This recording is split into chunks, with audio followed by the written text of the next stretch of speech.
శ్రీ శ్రీది ప్రేక్షకులకు నమస్కారం. మనం ఎందరో యోగులను, ఎందరో గురువులను, మరెందరో సాధకులను నిత్యం కలుస్తూనే ఉన్నాం. వారి నుంచి అద్భుతమైనటువంటి ఆత్మజ్ఞానాన్ని తీసుకుంటూనే ఉన్నాం. అయితే ఈరోజు మనం మన తెలుగువారై ఉండి అమెరికాలో ఎంతో ధ్యాన ప్రచారం చేస్తూ, అలాగే వారు అక్కడ స్థిర నివాసం ఏర్పరచుకున్నా కూడా ఇక్కడంతా కూడా ఎంతో సేవలు చేస్తూ ధ్యాన ప్రచారాన్ని, అలాగే వైద్యాన్ని కూడా ఎంతోమందికి వారి సేవల ద్వారా అందిస్తున్నటువంటి దంపతులు వినోద్ మిర్యాల గారు, అలాగే అనిరుద్ధ మిర్యాల గారు. మరి ఈరోజు వారు మనతో పాటు ఉన్నారు. వారితో ధ్యానానికి వైద్యానికి ఉన్నటువంటి సంబంధం ఏంటి, వైద్య రంగంలో వస్తున్నటువంటి వివిధ మార్పులు, ధ్యానంలో వస్తున్నటువంటి మార్పులు, వీటన్నిటిని మనం ఎలా బ్యాలెన్స్ చేసుకోవాలి అనే విషయాన్ని తెలుసుకుందాం. నమస్కారం అమ్మా. నమస్కారం అండి. నమస్కారం. ధ్యానంలో ఇద్దరు కలిసే ప్రయాణం చేయాలనుకున్నారా, లేదా సార్ పాత వేరు మీ పాత వేరా? యాక్చువల్లీ ఇద్దరి పాత్రలు కొంచెం వేరేనే. మెల్లిమెల్లిగా వీరు నా పాత్రలోకి రావడం, అలా కొంచెం కొంచెం స్లోగా, టైం చాలా తీసుకుంది కానీ స్లోగా జరిగింది. సో ఇప్పుడు నాకు సహకరిస్తున్నారు, అలాగే నాతో పాటు అందరికీ సేవలు అందించడం. సేవ అన్నది మొదటి నుంచి ఉంది ఆయనకి.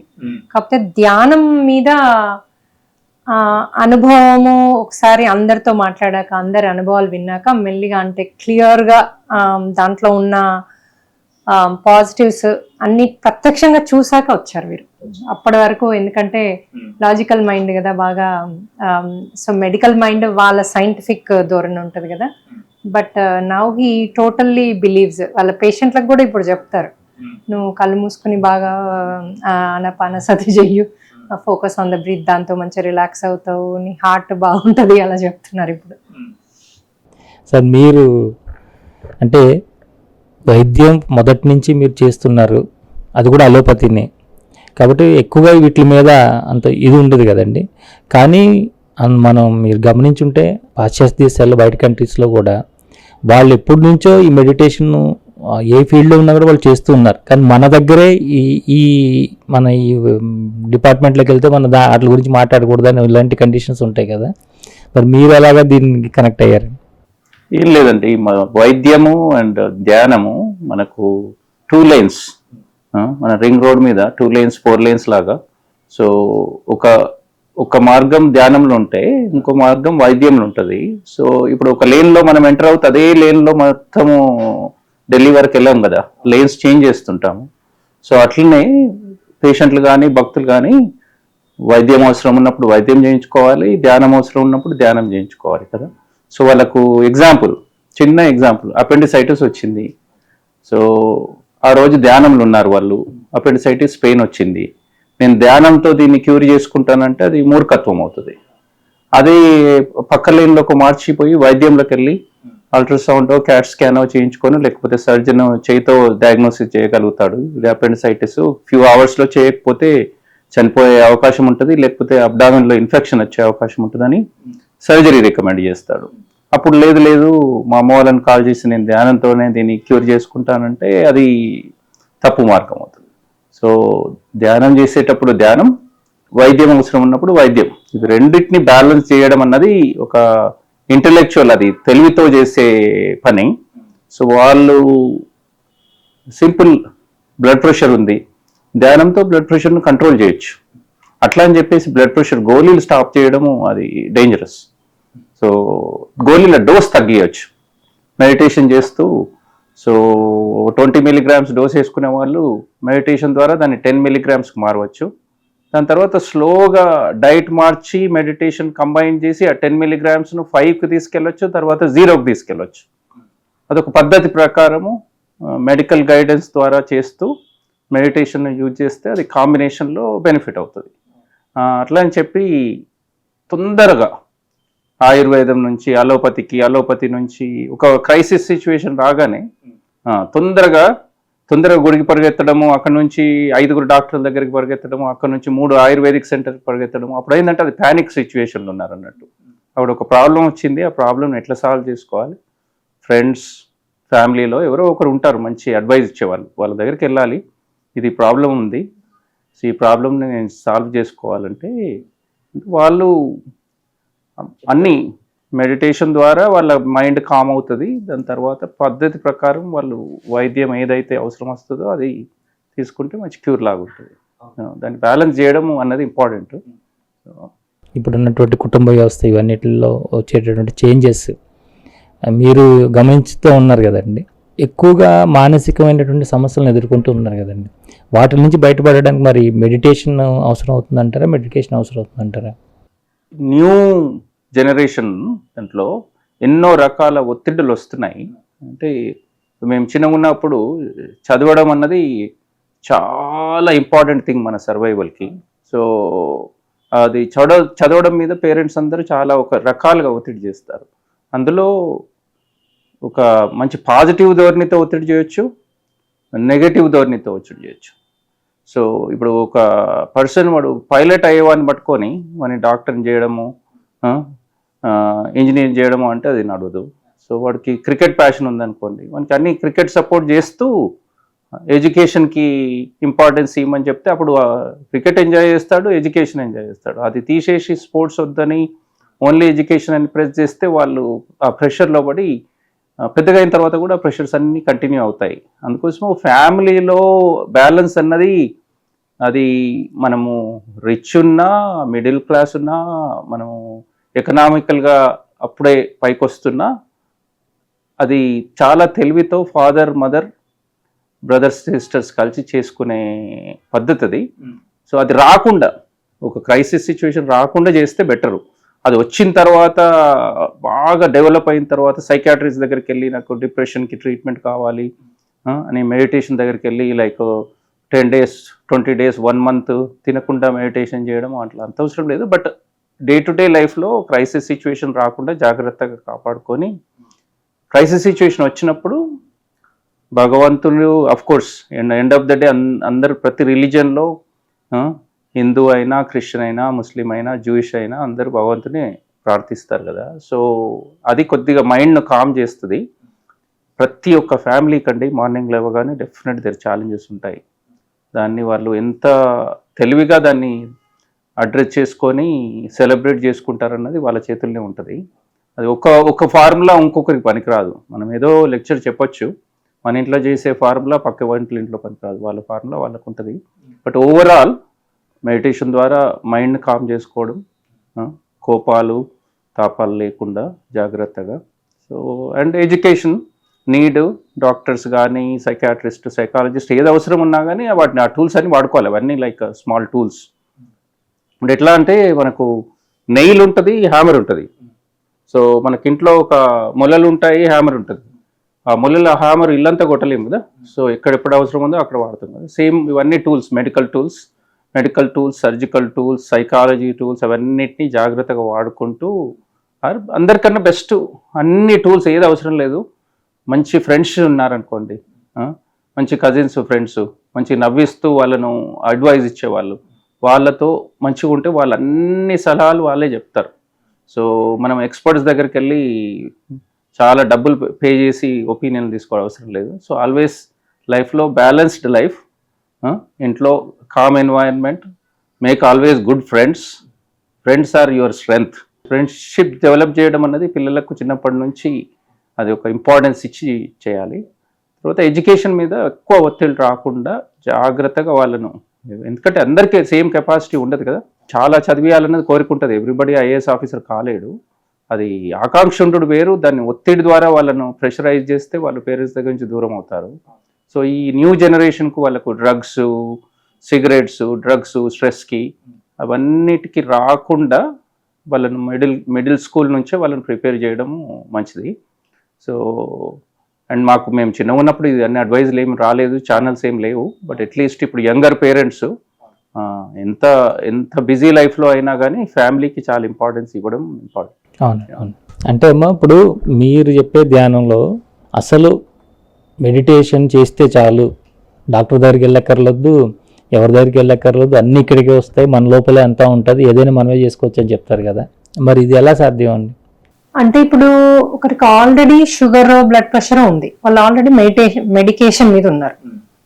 చాలా మంది మెడిటేషన్ లోకి వచ్చే వాళ్ళు సివియర్ ప్రాబ్లమ్స్ ఉన్న వాళ్ళే వస్తారు. ఐదర్ ఫైనాన్షియల్ లేకపోతే మెంటల్ ప్రాబ్లమ్స్, లేకపోతే ఇంట్లో సమ్ కియాస్ పిల్లల ద్వారాను, హస్బెండ్ ద్వారాను, వైఫ్ ద్వారాను ఉన్న వాళ్ళు. ప్లస్ నెక్స్ట్ది శారీరక. సో ఇప్పుడు మీరు అడిగే క్వశ్చన్ ప్రకారం శారీరక రుగ్మత అది కూడా సివియర్ ఉన్న వాళ్ళే వస్తారు. ఐదర్ సొరైసిస్ అనో లేకపోతే బ్లడ్ ప్రెషర్ అనో ఇదనో ఏదో పూర్తిగా వాళ్ళు ఆ ఇంజెక్షన్స్ మీద ఉండి లేనిది నడవదు అన్న వాళ్ళు వస్తారు. అలాంటి వాళ్ళకి నేను ఎప్పుడు కూడా టాబ్లెట్స్ పనిచేసి కళ్ళు మూసుకొని కూర్చోండి అయిపోద్దని చెప్పను. అది మిరకిల్ కాదు. ఎందుకంటే మనలో ఉన్న ప్రతి సెల్లో కూడా ఆ కాస్మిక్ ఎనర్జీని పంపి వాటన్నిటిని మనము రిపేర్ చేసి దానికి చాలా టైం పడుతుంది. సో ఈ టైం బట్టే లోపల కనుక చాలా మందికి సరిగ్గా అవగాహన లేకుండా మెడికేషన్ మానేస్తున్నారు, మెడిటేషన్ చేస్తున్నారు. సో దానికి నేను పూర్తి ఖండిస్తాను. వాళ్ళు డెఫినెట్ గా ఆ మెడికేషన్ అనేది కంటిన్యూ చేస్తూ వాళ్ళు ఎలా తీసుకున్నారో అలాగే తీసుకోమంట. అయితే వాళ్ళు రెగ్యులర్ గా 3 months ఒకసారి డాక్టర్ దగ్గరికి వెళ్తారు కదా, వెళ్ళినప్పుడు డాక్టర్సే చెప్తారు ఇప్పుడు నీకు ఇంత అవసరం లేదు, ఇన్సులిన్ తగ్గియొచ్చు, నీ బాగా కనబడుతున్నావు, నువ్వు శరీరంలో అన్ని మంచి ప్రాపర్ గా రన్ అవుతున్నాయి. అట్లా జనరల్లీ నేను 3 months టైం పడుతుంది వాళ్ళకి కొంచెం డిఫరెన్స్ రావడానికి, ఓ 20%. మళ్ళీ ఇంకో 3 months కి ఇంకో 20%. అట్లా మెల్లిమెల్లి 1.5 year కి they'll come out of the medication. So meditation తోని చేసుకోవచ్చు అది. కానీ day 1 నుంచి స్టాప్ చేసి కూర్చుంటారు కొంతమంది, గోయింగ్ టు ట్రబుల్స్. వాళ్ళకి అది అవగాహన లేక బయట వింటారు కదా, చాలా మంది ఏమని అడ్వర్టైజ్ చేస్తారు, మీకు ఏది అవసరం లేదు మెడిటేషన్ లో కూర్చుంటే అంటారు. ఈ మొదటి నుంచి ఇదంతా చెప్పరు, మీరు ఇలా చేసుకుంటే అవసరం లేదు అన్నది రాదు వర్డ్. అసలు మీకు టాబ్లెట్స్ అవసరం లేదు, డాక్టర్ అవసరం లేదు, ఇది అవసరం లేదు, మీరు మెడిటేషన్ ఉంటే చాలంటారు. అవసరం లేదు. ఎప్పుడు 2 ఏళ్లకో 3 ఏళ్లకో ఒకసారి 5 ఏళ్లకో కొందరికి 10 ఏళ్లకు. ఎందుకంటే వాళ్ళు ప్రాపర్ గా చెయ్యరు, ఒక రోజు చేస్తారు ఒక రోజు చెయ్యరు, వారానికి ఒకసారి చేస్తారు, వాళ్ళకి 10 years పట్టొచ్చు. సో ఇట్ ఆల్ డిపెండ్స్ వాళ్ళ యొక్క అంటే వాళ్ళు ఎంతసేపు మెడిటేషన్ పర్ డే చేస్తారు, మినిమం వాళ్ళ ఏజ్ ప్రకారం ఎన్ని నిమిషాలు అన్ని నిమిషాలు చేయాలి. అంటే ఇప్పుడు నా వయసు 50 అయితే 50 నిమిషాలు చేయాలి, 30 అయితే 30 నిమిషాలు చేయాలి. 10-year-old కిడ్ 10 minutes చేస్తే సరిపోద్ది, వాళ్ళని గంటలు కూర్చోబెడతామంటారు, అవసరం లేదు. సో మన ఏజ్ని బట్టి అన్ని మినిట్స్ కూర్చుంటే మెల్లిగా రిపేర్ అవుతా ఉంటుంది ఆటోగా. ఆ రిలాక్సేషన్ తోనే మన బాడీ, బ్రెయిన్, ఈవెన్ శరీరంలో ఉన్న కణాలు ఆ రిపేర్ మోడ్ లోకి వెళ్ళిపోతాయి. అట్లా చాలా. మీరు మీ మోక్ష ఫౌండేషన్ ద్వారా ధ్యానాన్ని అందరికి పరిచయం చేస్తున్నారు, అన్ని చేస్తున్నారు కదా, అంటే మిగతా వాళ్ళకి మీకు ఏంటి తేడా, మీరు కొత్తగా ఏం చెప్తున్నారు అందరికీ? నేను కొత్తగా నేను అంటే ఒకటి, మనము డీప్ మెడిటేషన్స్ లో ఉన్నప్పుడు ఇప్పుడు మనము వేరే యూనివర్స్ లో, అంటే ఇప్పుడు మనకి ఎన్నో ఉన్నాయి కదా ఒక్కొక్క ప్లానెట్ అంటూ, వేరే మాస్టర్స్ వచ్చి మనకి ఆస్ట్రల్ సర్జరీస్ చేస్తున్నారు అన్నది మనకు క్లియర్ గా మనము అనిపించింది, చూసాం మనం. అది మన మెడిటేషన్స్ లో అది ఇప్పుడు చాలా మంది ఉంటాయి, 100, 200, 300 మంది ఉన్నప్పుడు అంత ఎనర్జీస్ తో వాళ్ళు వచ్చి మనకి ఏదంటే అది చేయగలుగుతున్నారు ఆస్ట్రల్ సర్జరీస్. అది అందరికి అవ్వదు. మళ్ళీ వాళ్ళు ధర్మంలో ఉండి అప్పుడు మెడిటేషన్కి వచ్చి కూర్చుని మనం అన్నవి రూల్స్ ఫాలో అయిన వాళ్ళందరికీ అయినాయి. సో అది నాకు చాలా అంటే చాలా సంతోషాన్ని ఇస్తుంది. ఎందుకంటే వితౌట్ రియల్ సర్జరీస్ లేకుండా ఆస్ట్రల్ సర్జరీ అన్నది చాలా ఈజీ, వాళ్ళకి ఎటువంటి నొప్పి లేకుండా అవుతుంది. సో అది నాకు అమేజింగ్, అంటే that's a miracle to me. అంటే ఇన్ని ప్రక్రియలు ఉన్నాయి కదా, ధ్యాన ప్రక్రియలు ఇన్ని రకాలు ఎంతమంది చెప్తున్నారు కదా గురువులు, వాళ్ళు చెప్పేదానికి మీరు చెప్పేదానికి ఏమన్నా తేడా ఉందా, అదే ఉన్నాయా ఏంటనే? అంటే ఇప్పుడు ధ్యాన ప్రక్రియలో చాలా ఉన్నాయి, అంటే డిఫరెంట్ మెథడ్స్ ఉన్నాయి. సో కొందరు ఇప్పుడు ఓన్లీ ఆనాపానసతి అంటారు, వేరే ఏం లేదంటారు. కొందరేమో ఆనాపానసతిలోంచి వేరే చేసుకోవచ్చు అంటారు. నేనేం చెప్తానంటే మనము బాడీ ఎప్పుడైతే టోటల్ రిలాక్సేషన్ లో ఉంటుందో మనకి ఏదంటే అది చేసుకోవచ్చు, ఏదంటే అది జరుగుతుంది. కాకపోతే దానికి ఎంత సమయం ఇస్తున్నారు, మీరు దాన్ని ఎంత ట్రస్ట్ చేస్తున్నారు, దానిలో ఎంత శరణాగతిలోకి వెళ్తున్నారు. నాది మెయిన్ గా శరణాగతిలోకి వెళ్తే మనం దేన్నైనా ఫేస్ చేయొచ్చు, ఎట్లాంటి ప్రాబ్లంలు అయినా మనము ఈజీగా మనం దానిలోంచి బయటికి రావచ్చు. అది నా మేజర్ గా నేను టీచ్ చేస్తాను ఎవరికైనా. సో నేను చాలా మందిలో కూడా డిఫరెన్స్ చూసాను, చాలా ఈజీగా సంతోషంగా వాళ్ళకున్న ప్రాబ్లమ్స్ లోంచి మోర్ దెన్ బయటికి రావడము, ప్రాబ్లమ్స్ రాకపోవడం కంటే కూడా వాటిని నవ్వుతూ వాటిని ఫేస్ చేయడం, అది వెరీ ఇంపార్టెంట్. సో అది శరణాగతి వల్ల ఈజీగా వస్తుంది. సో నవ్వుతూ లైఫ్ని ఎట్లా లీడ్ చేయాలి సంతోషంగా అన్నది నా కాన్సెప్ట్ మోర్ దెన్ ఎనీథింగ్. అంటే మీరు ఎర్త్ బౌండ్ సోల్స్ గురించి చెప్తుంటారు కదా ఎక్కువ, అయితే నాకు డౌట్ వచ్చింది అనమాట. ఏదో ఇక్కడ ఉండి వాటి పని వాటి చేసుకుంటున్నప్పుడు మీరు వాటిని రిలీజ్ చేయాలని కూడా చేసినప్పుడు అవి మీ మీద అటాక్ చేసి లేదా మిమ్మల్ని ఇబ్బంది పెట్టడం అలాంటివి ఏం జరగవా? ఎందుకని అంటే వాటికి పాపం ఇక్కడ ఉండి కూడా వాటికి వేరే జన్మ తీసుకోరాదు కదా. సో వాటికి ఒకరు హెల్ప్ చేస్తున్నారు అంటే అవి వింటాయి. ఎందుకంటే వాళ్ళకి పాపం ఎన్నో ఇయర్స్ నుంచి ఎవరు హెల్ప్ చేయకుండా, ఎవరు వాళ్ళు మాట్లాడినా ఎవరికి వినబడదు, చెయ్యదు. ఆ ఎనర్జీస్ వల్ల వాళ్ళ ఓన్ ఫ్యామిలీకే నెగిటివ్ అవుతుంది. అదొక పాయింట్ లో రియలైజ్ అవుతాయి. అవి ఫస్ట్ లో తెలీదు. ఫస్ట్ లో ఇప్పుడు ఎవరన్నా సడన్ గా సూసైడ్ చేసుకున్నారు అనుకోండి, పిల్లలు చిన్నగా ఉంటారు, అరే నేను ఉండి వీళ్ళకి హెల్ప్ చేద్దాం అనుకుంటారు. సో ఒక 1, 2, 3 ఇయర్స్ తర్వాత రియలైజ్ అయితే నేను ఇక్కడ ఉండడం వల్ల వీళ్ళకి నెగిటివ్ అవుతుంది నా ఎనర్జీస్ వల్ల అని తెలుస్తుంది. కానీ ఎలా వెళ్ళడం తెలియదు వాళ్ళకి. సో ఇప్పుడు మీరు కూర్చోండి ఆనాపానసతి చేయండి మేము పంపిస్తాము అన్నప్పుడు ఆటోమేటిక్ గా వాళ్ళు వింటున్నారు, కూర్చుంటున్నారు, వెళ్ళిపోతున్నారు. ఎందుకంటే వాళ్ళకి అది అర్థమైపోతుంది ఇంకా ఇక్కడ ఉండడం కరెక్ట్ కాదని. కానీ ఎవరు పంపించే వాళ్ళు లేరు. సో అది మనకి ఏంటంటే ఇవన్నీ కూడా ఇప్పుడు ఇమ్మోర్టల్ టాక్స్ అనే హనుమంతుని బుక్ లో చాలా క్లారిటీగా రాశాడు. వేరే బాడీస్ లోకి వెళ్ళడము, లోలో మనం ఉన్నప్పుడు అవి వెళ్తే ఇంకా డిప్రెషన్ స్టేజ్కి వెళ్ళి ఇంకా సూసైడల్ థాట్స్ రావడము, ఇవన్నీ చాలా క్లారిటీగా బుక్స్ లో రాసిన బుక్స్ లో ఉన్నాయి. మనం ఇప్పుడు కొత్తగా తీసింది కాదు. మొన్న కోవిడ్ వల్ల చాలా మంది చనిపోయిన వాళ్ళు పోలేదు, ఇక్కడే ఉన్నారు. భూమి నెగిటివ్ ఆరాలోకి వెళ్ళిపోతుంది అని నువ్వు అది పర్టికులర్ గా మీరు ప్రతిసారి మెడిటేషన్ చేసినప్పుడల్లా ఇది ఒకటి 5 నిమిషాలు చేస్తే సరిపోతుంది. సో ప్రతిసారి దీన్ని కూడా మీరు పార్ట్ ఆఫ్ ఇట్ చేసుకోండి. అది ఎన్ని రోజులు చేసుకోవాలో ఆయనకే తెలుసు అని పర్టికులర్ గా మనకు ఆ మెసేజ్ వచ్చింది కాబట్టి చేస్తున్నాను నేను. లేకపోతే నాకు అది ఐడియా లేదు అంత ఎక్కువగా. సో అది చేస్తున్నప్పటి నుంచి అందరి ఇళ్లలో శాంతి వచ్చింది. 3 daysకే ఇంట్లో కియాస్ ఉన్నది, హస్బెండ్ వైఫ్ కొట్లాడుకునేది ఆగిపోయింది, పిల్లలు మాట వినకపోవడమో బయట ఇది అది అన్ని ఆగిపోయి మంచిగా హ్యాపీగా ఉంటున్నారు ఫ్యామిలీ. 3 days లో వాళ్ళు వెళ్ళిపోతాయి. సో ఆ నెగిటివ్ ఎనర్జీ అన్నది మాకు క్లారిటీగా తెలుస్తుంది. అది పోయినాక బాగుంది మేడం ఇప్పుడు మేము హ్యాపీగా ఉన్నాము అన్నది తెలుస్తుంది. సో ఒక రిజల్ట్ ఉంది కాబట్టి మనం అది కంటిన్యూ చేస్తాం కదా. రిజల్ట్ లేక మీరు అన్నట్టు అటాక్ చేసి ఇంకా మాకు ఇది అయితే ఇంకా ఆపేసేవాళ్ళం. అవును, అంటే ఎలా కమ్యూనికేట్ చేస్తారనండి వాళ్ళకి డ్రీమ్స్ లో వస్తుంది అందరికి క్లారిటీగా. సో ఎవరైతే వాళ్ళ ఫ్యామిలీ మెంబర్స్ చనిపోయిన వాళ్ళు మేము ఇక్కడే ఉన్నాం మమ్మల్ని పంపించేయండి అని క్లారిటీగా అడుగుతున్నారు డ్రీమ్ లో. కాకపోతే వీళ్ళకి అది మీనింగ్ అర్థం కాక తెలియక ఎందుకు ఊరికే మా పిన్ని వస్తారు బాబాయ్ వస్తారు ఇట్లా చెప్తున్నారు మనకి. అది మనకు చెప్పినప్పుడు మనం కాబట్టి దీంట్లో ఉన్నాం కాబట్టి అర్థమవుతుంది. వేరే వాళ్ళైతే అర్థం కాదు కదా. నాకు ఫుడ్ పెట్టమంటారు, వాళ్ళు భౌతికంగా ఉంటారు కదా, శరీరంతో ఉన్నట్టే ఉంటారు కదా. సో వాళ్ళు భౌతిక విషయాలు అడుగుతారు. అదే ఆత్మతలంలో ఉన్న వాళ్ళు ఆత్మ లెవెల్లో మెసేజెస్ ఇస్తారు మనకి. సో తెలిసిపోద్ది ఆ డిఫరెన్స్. అంటే మీరు ఎలా కమ్యూనికేట్ చేస్తారా సోల్స్తోనేనండి?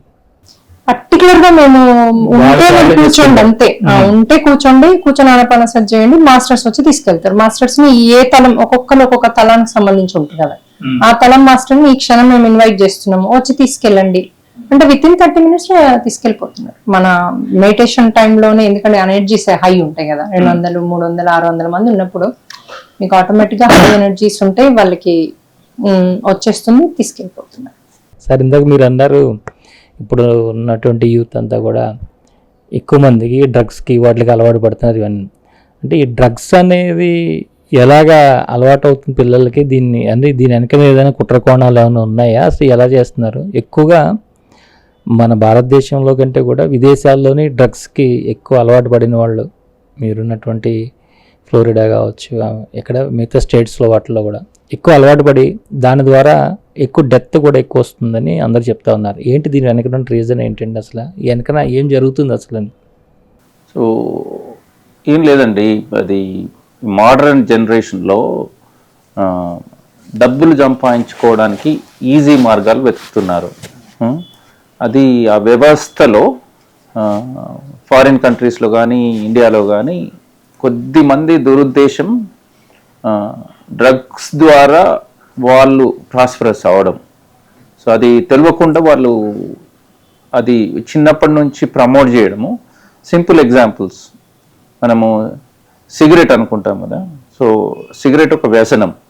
సిగరెట్ కంపెనీలు వరల్డ్ వైడ్ లైసెన్స్లు తీసుకొని పిల్లలకు ఆ మూవీస్ చూసేటప్పుడు చాలా మంచి ఫేమస్ యాక్టర్కి సిగరెట్ ఇచ్చేసి వాళ్ళకి డబ్బులు ఇస్తారు మూవీలో. సో కొన్ని కోట్ల రూపాయల ఎక్స్పెండిచరు అడ్వర్టైజ్మెంట్కి పెట్టేస్తారు. సో అది చూసి యంగ్ యాక్టర్, చాలా హ్యాండ్సమ్ ఉన్న యాక్టర్ ఆ సిగరెట్ పట్టుకొని స్టైల్గా మాట్లాడుతుంటే 9th grade 10th grade పిల్లలు అదే ఇమిటేట్ చేద్దామని ట్రై చేస్తారు. సో కాలేజీలో వెళ్ళినప్పుడు న్యాచురల్గా వాళ్ళకు సిగరెట్ అలవాటు కావచ్చు. సో ఇవన్నీ పాత రోజుల్లో సిగరెట్ దగ్గర స్టార్ట్ అయ్యాయి. స్లోగా ఈ మోడర్నైజేషన్ డే అండ్ టుడేలో ఏమైపోయిందంటే అది సిగరెట్ తాతలు, గ్రాండ్ ఫాదర్స్, పేరెంట్స్ దగ్గర ఆ ఏజ్లో cigarette was an old thing. Now కొత్తది ట్రై చేద్దామని they are looking for more. ఏదైనా ఏం లేదు, వాళ్ళ బ్రెయిన్లో బేసికలీ కొన్ని కెమికల్స్ అడుగుతున్నాయి, నాకు ఇది కావాలి అది కావాలని. అవన్నిటికీ వాళ్ళు జాగ్రత్తగా వాళ్ళ ఎనర్జీని అంతా ఒక స్పోర్ట్స్ మీద కానీ, ఒక ఫ్యామిలీ టైం మీద కానీ, ఫ్రెండ్స్తో ఆడుకోవడం కానీ, బుక్స్ రీడింగ్ కానీ, ధ్యానంలో కానీ వాటిలో పెడితే ఆ బ్రెయిన్కి ఆ నెగటివ్ ఆలోచన రావు. బిగ్ కార్పొరేట్ డ్రగ్ మాఫియా వాళ్ళకు ఛానలైజ్ చేసేసింది. సోషల్ మీడియాలో వాళ్ళ సెల్ ఫోన్స్లో వాళ్ళకు హెవీ నెట్వర్కింగ్ ఉంటుంది. వాళ్ళకు ఒక ఆల్మోస్ట్ వాళ్ళ స్టూడెంట్స్లోనే ఒకడు వాళ్ళకి సప్లయర్ ఉంటాడు. సో అంత సిస్టమ్ అంతా డెవలప్ చేసేసినారు. ఆ కాక్టైల్ అది ఎక్కడో వేరే ఫారిన్ కంట్రీలో స్టార్ట్ అయ్యి అది చైన్ లాగా వచ్చి అమెరికాకి ఎంటర్ అయ్యి, ఇండియాకి ఎంటర్ అయ్యి ప్రతి ఒక్క సొసైటీలోకి వచ్చేసింది. సో అది ఇనిషియల్గా మ్యారిజోనా అది ప్లాంట్ బేస్డ్, అది ఏదో స్టిమ్యులెంట్ లాగా ఉంటుందని స్టార్ట్ చేసి అక్కడి నుంచి అది గేట్ వే అన్నట్టు. మన్స్ మ్యారిజోనా అంటే అందరు పెద్ద పేరెంట్స్ కూడా మాట్లాడతారు, మ్యారిజోనా ఏముంది అంతటా ఇంటి వెనుక పెరుగుతుంది, అది చెట్టు నుంచి వస్తుంది అని. అది గేట్ వే, ఫస్ట్ గేట్స్ ఓపెన్ అవుతాయి. అది గేట్ ఓపెన్ కాగానే బ్రెయిన్లో ఉన్న కెమికల్స్ అన్నీ స్టిమ్యులేట్ అవుతాయి. దాంతో దే గెట్ అ కిక్. అక్కడి నుంచి డ్రగ్ మాఫియాకి యాక్సెస్, కొకేన్, స్టిమ్యులెంట్స్ అన్నీ. ఈ మధ్యలో జస్ట్ ఒక ఫెంటనిల్తో ప్రతి ఇయర్ ఒక 100,000 లక్ష మంది అమెరికాలో చనిపోతున్నారు ఫెంటనిల్. అది మెక్సికో బార్డర్ నుంచి వచ్చేసి కంట్రీలకు అది కంటామినేట్ చేసేసి ఓవర్ డోస్ తీసుకొని చనిపోతున్నారు చాలామంది యూత్. డెత్స్ అది రిపోర్ట్ కూడా చేయట్లేదు వాళ్ళు, బట్ డేటాబేస్లో ఉంది. అది హై స్కూల్లో స్టార్ట్ అవుతుంది. హై స్కూల్లో స్టార్ట్ అయ్యి అది కాలేజ్కి వెళ్ళే వరకు ముదిరిపోతుంది. పేరెంట్స్కి తెలిసే లోపల అది సివియర్ ఫామ్ అవుతుంది. సో వాళ్ళు ఒక్కసారి అలవాటు అయినారంటే అది వెరీ డిఫికల్ట్ హ్యాబిట్, వాళ్ళని రీహాబిలిటేట్ చేయడం అదని. సో ప్రివెంట్ దాన్ని రాకుండా మనము అది డే టు డే మనం డైనింగ్ టేబుల్ మీద డిస్కషన్ అది పిల్లలకి ఏంటంటే ఇవన్నీ ఉన్నాయి ఫ్యూచర్లో థ్రెట్స్, అందరికీ ఆరోగ్యం దెబ్బతింటుంది, మన లైఫ్లో అన్నీ పోతాయి అన్నది వాళ్ళకు ఎడ్యుకేట్ చేసి వాళ్ళను స్ట్రాంగ్ మెంటల్గా చేస్తే వాళ్ళు వెళ్ళి దాంట్లోకి వెళ్ళరు.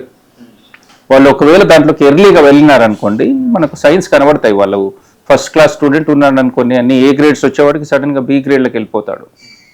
అప్పుడు నువ్వు చదవట్లేదు అని అవసరం లేదు, మీరు వెళ్ళి పోయి చూస్తే అక్కడ ఏదో ఒక హ్యాబిట్స్లోకి వెళ్ళే ఛాన్సెస్ ఉన్నాయి. అవి పేరెంట్స్ గుర్తుపట్టి వాళ్ళను మళ్ళీ రీహాబిలిటేట్ చేసి ఇంటికి తెచ్చుకొని చేయడము. సో చాలా ముదిరే వరకు చేసి పేరెంట్స్ చాలా బిజీగా ఉండి ఈ పిల్లలు కాలేజీలో కంప్లీట్ అసలు వాళ్ళ గ్రేడ్స్ చెక్ చేయకుండా, వాళ్ళు ఏం చేస్తున్నారో చెక్ చేయకుండా వాళ్ళకి అన్ని క్రెడిట్ కార్డులు, డబ్బులు, కార్లు అన్నీ ఫ్రీగా ఇచ్చేస్తే అందరూ దాన్ని ప్రాపర్గా యూజ్ చేసుకోరు కదా. So end of the day parents responsibility అవుతుంది పిల్లలు తప్పు చేస్తే. అది మళ్ళీ సొసైటీ మీద పడుతుంది. ఆ డ్రగ్ అడిక్ట్స్ వాళ్ళు ఏమైనా చేయొచ్చు, వాళ్ళు వేరే వాళ్ళని హర్ట్ చేయొచ్చు, వాళ్ళు మళ్ళీ డ్రగ్ మాఫియాలో జాయిన్ కావచ్చు. అది మొత్తం ఫ్యామిలీకి పెద్ద డిస్టర్బింగ్ అవుతుంది. నెక్స్ట్ 5, 10, 20 years 30 years మనం జాగ్రత్త పడాల్సింది పిల్లల భవిష్యత్తు. అండ్ ఈ డ్రగ్ మాఫియాల ఎంట్రీ పాయింట్ దగ్గర అఫ్కోర్స్ గవర్నమెంట్ వాళ్ళు చేసే పని ఉంటుంది, కానీ మనం సొసైటీ వాడకపోతే వాళ్ళకు ఆదాయం ఉండదు కదా. సో వాళ్ళు స్లోగా డైవర్ట్ అయిపోతారు. ఇప్పుడు ఏమవుతుంది, వాళ్ళ ఆదాయం మించిన లాభాలు వస్తున్నాయి వాళ్ళు. సో ఇంకా కొత్త మందిని రిక్రూట్ చేసి వాళ్ళు దాన్ని ఇంకా పెంచి దాన్ని నెక్స్ట్ లెవెల్కి తీసుకెళ్తున్నారు. క్లీన్ సొసైటీస్ ఉన్నాయి ఇప్పుడు కొన్ని కంట్రీస్లో వాళ్ళు గ్రాండ్ పేరెంట్స్ దగ్గర నుంచి కిడ్స్ వరకు they are very careful. So కొన్ని కంట్రీస్లో దే ఆర్ గివెన్ అప్. ఇప్పుడు ఈవెన్ ఇండియాలో కూడా కొన్ని స్టేట్స్లో, పంజాబ్ అటువంటి స్టేట్స్లో చాలా ఎఫెక్ట్ అయింది డ్రగ్స్ ద్వారా. సో ఇప్పుడు మనము ఇక్కడ విలేజెస్లోకి వెళ్తే ఇట్ వెరీ క్లీన్. అదే మనం సిటీలో బాంబే, హైదరాబాద్, కలకత్తా సిటీస్లో ఉంది. సిటీస్లో ఏంటంటే మనీ ఉంటుంది కాబట్టి వాళ్ళు వచ్చేది మనీ ఉన్న దగ్గరికి. సో మనీ ఉన్న వాళ్ళు జాగ్రత్తగా దాన్ని తట్టుకొని సోషల్గా దాన్ని నెగెట్ చేయాలి, కానీ వచ్చిన తర్వాత అది ఒక పెద్ద ఇష్యూ అయిన తర్వాత దాన్ని సాల్వ్ చేయడం అన్నది కాదు, రాకుండా చూసుకోవడం బెటర్. అంటే మీ దగ్గరికి వస్తాయండి ఇలాంటి కేసులు ఏమన్నా మీ దగ్గరికి వస్తుంటాయి? మాకు ఎమర్జెన్సీ రూమ్లో యాక్చువల్గా drug craving addicts, young people 20s, 25s, వాళ్ళ పేరెంట్స్ చాలా మంచి పొజిషన్లు ఉంటారు, మంచి లాయర్స్, డాక్టర్స్, ఇంజనీర్స్, పెద్ద పెద్ద సీఈఓలు ఉంటారు. వాళ్ళు పిల్లలను కాలేజీలో వేసేస్తారు, వీళ్ళు కంప్లీట్ హార్డ్ కోర్. సో వాళ్ళకు ఒక్కొక్కసారి ఏంటంటే, మేము కార్డియాలజీలో కదా, ఒక్కొక్కసారి వాళ్ళు ఇంట్రావీనస్ తీసుకుంటారు డ్రగ్స్. ఆ నీడిల్స్ ద్వారా ఇన్ఫెక్షన్ పోతుంది బాడీలకు, వెళ్ళి హార్ట్ వాల్వ్స్ని అటాక్ చేస్తుంది. సో నేను పర్సనల్గా చూసే కేసులు చాలా సివియర్ కేసెస్ అవి. సో వాళ్ళకు వాల్వ్స్ తీసేసి మళ్ళీ న్యూ వాల్వ్స్ పెట్టాల్సి వస్తుంది.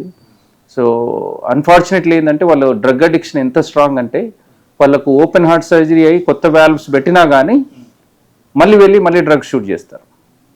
అంత పెద్ద సర్జరీలో నుంచి అయినాక కూడా వాళ్ళు మెంటల్గా దాన్ని తట్టుకోలేరు. అంటే అది మీకు తెలుస్తుంది, అది ఎంత పెద్ద వ్యసనమో అది. అంటే ఆ డీప్ అంత కొకెయిన్, హీరాయిన్, అవన్నీ లైఫ్ ఈజ్ మొత్తం షార్టెడ్ అండి. ఇప్పుడు ఇంత బ్యూటిఫుల్ ఫ్యామిలీలో కూడా ఒక సన్ కానీ, ఒక డాటర్ కానీ, ఒక గ్రాండ్ డాటర్, గ్రాండ్ సన్, ఒక్కరు కూడా ఆ రూట్లో పోయినా కానీ ఉన్న 10 మందికి మొత్తం అసలు సైకలాజికల్గా మొత్తం అది వాళ్ళ ఫ్యామిలీకి పెద్ద దెబ్బ పడుతుంది కదా.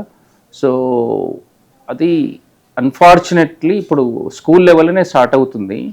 సో నెక్స్ట్ జనరేషన్ దాన్ని ఎట్లా తట్టుకుంటుంది, ఎట్లా ఫేస్ చేస్తుంది అన్నది ధ్యానం ద్వారా పిల్లలు ఇప్పుడు చిన్నగా ఉన్నప్పుడే వాళ్ళకు భగవంతుని మీద అండ్ ఈ ధ్యానం మీద అవగాహన ఉన్న వాళ్ళు యూజువల్గా ఇటువంటి ఫ్రెండ్స్ దగ్గరికి పోరు. ఎవరైనా వచ్చినా కానీ వాడికి తెలుస్తుంది కొద్దిగా, దేవుడు నన్ను క్షమించడు, ఇటువంటి తప్పు పనులు చేయొద్దు నేను అన్నది ఒకటి ఉంటుంది. ఒకటి బ్రేక్ సిస్టమ్ ఉంటుంది, యాక్సిలరేటర్ మోడల్ ఉండరు వాళ్ళు. మనకు లైఫ్లో యాక్సిలరేటర్ ఉంటుంది, తప్పు చేయాలని ఒక ఆలోచన వస్తుంది, వెంటనే బ్రేక్ అప్లై చేస్తాం, అది మంచిది కాదు అని. సో ఆ బ్రేక్ ఫినామినా ధ్యానం ద్వారా వాళ్ళని చిన్నప్పుడు డెవలప్ చేస్తే, వాటి చెప్పడం ఏముంది, రోజు చెప్పచ్చు, నువ్వు సిగరెట్ బ్యాడ్, డ్రగ్స్ బ్యాడ్, అట్లా రోజు చెప్తే వాడు ఇంకో 10 సార్లు చెప్తే బోర్ అయిపోయి అవి ట్రై చేస్తాడు, అందులో ఏదో ఉందని. సో వాళ్ళను ఎంపవర్ చేయడము, వాళ్ళని సైకలాజికల్గా ఎంపవర్ చేయడము, వాళ్ళని బ్యాలెన్స్డ్గా పెంచడం. ఇంట్లో బ్యాలెన్స్డ్గా పెంచిన పిల్లలు చాలా బయటకు వెళ్ళి వేరే వాళ్ళకు ఇంకా బ్యాలెన్స్డ్గా వాళ్ళను హెల్ప్ చేయగలుగుతారు, కానీ వాళ్ళు తప్పుతో వెళ్ళరు. సో అది end of the day parenting, proper parenting. మనకేంటంటే ఇండియాలో ఫార్చునేట్లీ సపోర్ట్ సిస్టము, బాబాయిలు ఉంటారు, పెద్దనాన్నలు ఉంటారు, చిన్నమ్మలు, అమ్మలు, అమ్మమ్మలు, అంత కంబైన్డ్ సొసైటీ ఉంటుంది. కాబట్టి ఫారిన్ కంట్రీస్లో కొద్దిగా ఎక్కువ మూవ్ అవుతారు ఒక సిటీ నుంచి ఒక సిటీకి. ఇప్పుడు ఒక ఫ్యామిలీ బాంబేలో ఉంటుంది, ఒక ఫ్యామిలీ కలకట్టాలో ఉంటుంది. సో వాళ్ళ ముగ్గురికి మధ్యలో కోఆర్డినేషన్ ఉండదు. సో వాళ్ళకి చెప్పేవాళ్ళు ఉండరు. చెప్పేవాళ్ళు ఉండక వీళ్ళు వెళ్ళి ఏదో ట్రై చేస్తుంటారు, ట్రబుల్లోకి వెళ్తారు. ఇప్పుడు న్యూ జనరేషన్కి అన్ని problems, education problem, marriages problem, అన్ని ప్రాబ్లమ్స్. సో కంబైన్డ్ ఫ్యామిలీలో ఉండడంలో డిఫరెంట్ ఇబ్బందులు ఉంటాయి. బట్ ఒకరినొకరు సహాయం చేసుకొని, ఒపీనియన్స్ తీసుకొని, అందరు సపోర్ట్ సిస్టంలో చేస్తే ఈ ప్రాబ్లమ్స్ అన్ని రాకుండా చేయొచ్చు. అవునండి. అంటే దీనికి ఏమైనా సెపరేట్ కౌన్సిలింగ్ అలాంటివి ఏమన్నా చేస్తున్నారండి? చాలా మంది పాపం తెలియకుండా 17-18లో ఆ పద్ధతిలో పోయిన వాళ్ళను రీహాబిలిటేషన్ చేసి 3 నెలలు 6 నెలలు వాళ్ళు, 1 ఇయర్ పోతుంది ఎడ్యుకేషన్, బట్ వాళ్ళను కంప్లీట్ రీహాబిలిటేషన్ చేసి వాళ్ళకు ఒక సైకాలజిస్ట్ ఉంటాడు. సో బేసిక్గా ఇంట్లో ఎన్వైరన్మెంట్ కామ్గా ఉంటే వీళ్ళు మళ్ళీ ప్రేమతత్వంలోకి వచ్చి వాళ్ళు మళ్ళీ రిఫైన్ అయిపోతారు. సో ఇప్పుడు ఆ 20sలో వాళ్ళని పట్టించుకోలేదు అనుకోండి, 30s 40s పోయిన వాళ్ళు కూడా నాకు పేషెంట్స్ ఉన్నారు. వాళ్ళు 30s 40sలో దే ఆర్ బ్యాడ్ హ్యాబిట్, వాళ్ళను రీహాబిలిటేషన్ చేసిన తర్వాత మళ్ళీ వాళ్ళు యాక్చువల్గా కొద్దిమంది వెళ్ళి వాళ్ళు నేషనల్ స్పీకర్స్ అయిపోయినారు.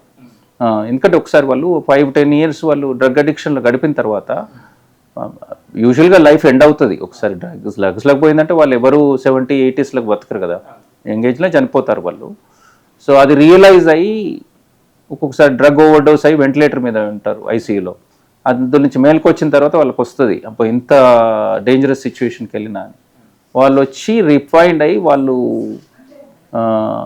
ఎనీథింగ్ ఇప్పుడు వాళ్ళు వెళ్ళి బయట సొసైటీలో వేరే డ్రగ్స్ తీసుకునే వాళ్ళకి లెక్చర్ ఇవ్వడము, వాళ్ళను రక్షించడము, వాళ్ళు పోలీస్ డిపార్ట్మెంట్తో కోఆర్డినేట్ చేయడము, అవన్నీ చేసి సొసైటీకి మళ్ళీ వాళ్ళు చేసిన కర్మ కన్నా వాళ్ళు ఇంకా 10 అంతలు బెనిఫిట్ చేస్తున్నారు వేరే వాళ్ళకి కాకుండా. సిస్టమ్స్ అన్నీ ఉన్నాయండి. ప్రతి దానికి సోషల్ కౌన్సిలింగ్ అని ఉంటుంది యుఎస్లో. ఇప్పుడు హోమ్లెస్ వాళ్ళు అడ్మిట్ అయినారనుకోండి హాస్పిటల్లో, సో మనం చికిత్స చేస్తాం కానీ మనం డిశ్చార్జ్ చేయగానే మళ్ళీ హోమ్లెస్ సిచ్యుయేషన్కి వెళ్తారు కదా. సో సోషల్ సర్వీస్ వాళ్ళు వచ్చి వాళ్ళకు ఏదో అకామిడేషన్ ప్రొవైడ్ చేస్తారు, మెడిసిన్స్ ఇస్తారు. సో డ్రగ్ అడిక్ట్స్కి వీళ్ళకి మెయిన్ సైకాలజిస్ట్ సపోర్ట్ సిస్టమ్ కదా. సో వాళ్ళ పేరెంట్స్ని రీచ్ అయ్యి సైకాలజీ సర్వీసెస్ ప్రొవైడ్ చేస్తారు. ఇదంతా లైక్ అన్నిటికీ సిస్టమ్స్ బిల్డ్ అయి ఉన్నాయి. సో అన్ని ప్రాబ్లమ్స్ క్రియేట్ చేసుకున్నాము, అన్నిటికీ ప్రాబ్లమ్స్కి సొల్యూషన్స్ ఉన్నాయి. బట్ ఏంటంటే ఒక్కొక్కసారి సొల్యూషన్ అంత ఈజీ సొల్యూషన్ కాదు కదా. మనకు తెలియకుండా ఒక 10 ఏళ్ళు పోతుంది, 10 ఏళ్ళ లైఫ్ స్పాన్ వేస్ట్ అవుతుంది కదా. సో ప్రివెన్షన్ ఏదైనా మనకు హార్ట్ డిసీజ్ కానీ క్యాన్సర్స్ కానీ ప్రివెన్షన్ లేకపోతే ఎర్లీగా డయాగ్నోసిస్ చేయడం, అది ముదిరిపోయి చాలా ఒక సివియర్ స్టేజ్కి వెళ్ళిన తర్వాత వెళ్తే దాన్ని అడ్రస్ చేయడం డిఫరెంట్గా ఉంటుంది. సో అంటే ఇప్పుడు క్యాన్సర్ ఇలాంటివి కొన్ని రోగాలు లేకుండానే కూడా ట్రీట్మెంట్ అని మెడిసిన్స్ అని ఇస్తున్నారు కార్పొరేట్లో అని చెప్తుంటారు. అది ఎంతవరకు నిజం అండి? ఉంటుందండి. ఏమవుతుందంటే మెడిసిన్లో అందరూ మెడిసిన్ చదివిన వాళ్ళు హిపోక్రటిస్ ఓత్ అని తీసుకుంటారు. అందరికీ మేము న్యాయంగా ఆరోగ్యం చేస్తాము, ప్రొవైడ్ చేస్తామని. ఈ వ్యవస్థలో ఏమైందంటే చాలా కార్పొరేట్ వరల్డ్లో కార్పొరేషన్స్ ఎక్స్పెక్టేషన్స్ ఉంటాయి. వాళ్ళు ఇంత స్పెండ్ చేసినాము, $200 million బిల్డింగ్ కట్టినాము, దీనికి ఇంత రెవెన్యూ రావాలి, ఇంత అని ఉంటుంది. అది బిజినెస్. ఇప్పుడు అందులో ఉన్న వాళ్ళందరికీ శాలరీలు పే చేయాలి, డాక్టర్లకు శాలరీలు పే చేయాలి, అందులో ఉన్న స్టాఫ్కి శాలరీలు పే చేయాలి. అవన్నిటి కోసం వాళ్ళు బిజినెస్ ప్లాన్ ఉండడంలో తప్పలేదు. సో వాళ్ళు దాన్ని ఎట్లా ఇంప్లిమెంట్ చేస్తున్నారు, కొన్ని ఉంటాయి, అన్ని నేషనల్ స్టాండర్డ్స్ ఉంటాయి. ఏమేమి ఇప్పుడు విమెన్కు బ్రెస్ట్ మ్యామోగ్రామ్ చేయించుకోవడము, cervical cancer screening and blood pressure. ప్రతి ఒక్క పేషెంట్ ఆఫీస్కి వెళ్తే డాక్టర్ దగ్గరికి బ్లడ్ ప్రెషర్ స్క్రీన్ చేయాలి 40s 50sలో. So blood pressure more dangerous than Covid. దాన్ని మనము బ్లడ్ ప్రెషర్ను కంట్రోల్ చేస్తే హార్ట్ డిసీజ్ 50% తగ్గిపోతుంది, కొలెస్ట్రాల్ కంట్రోల్ చేస్తే హార్ట్ డిసీజ్ తగ్గిపోతుంది.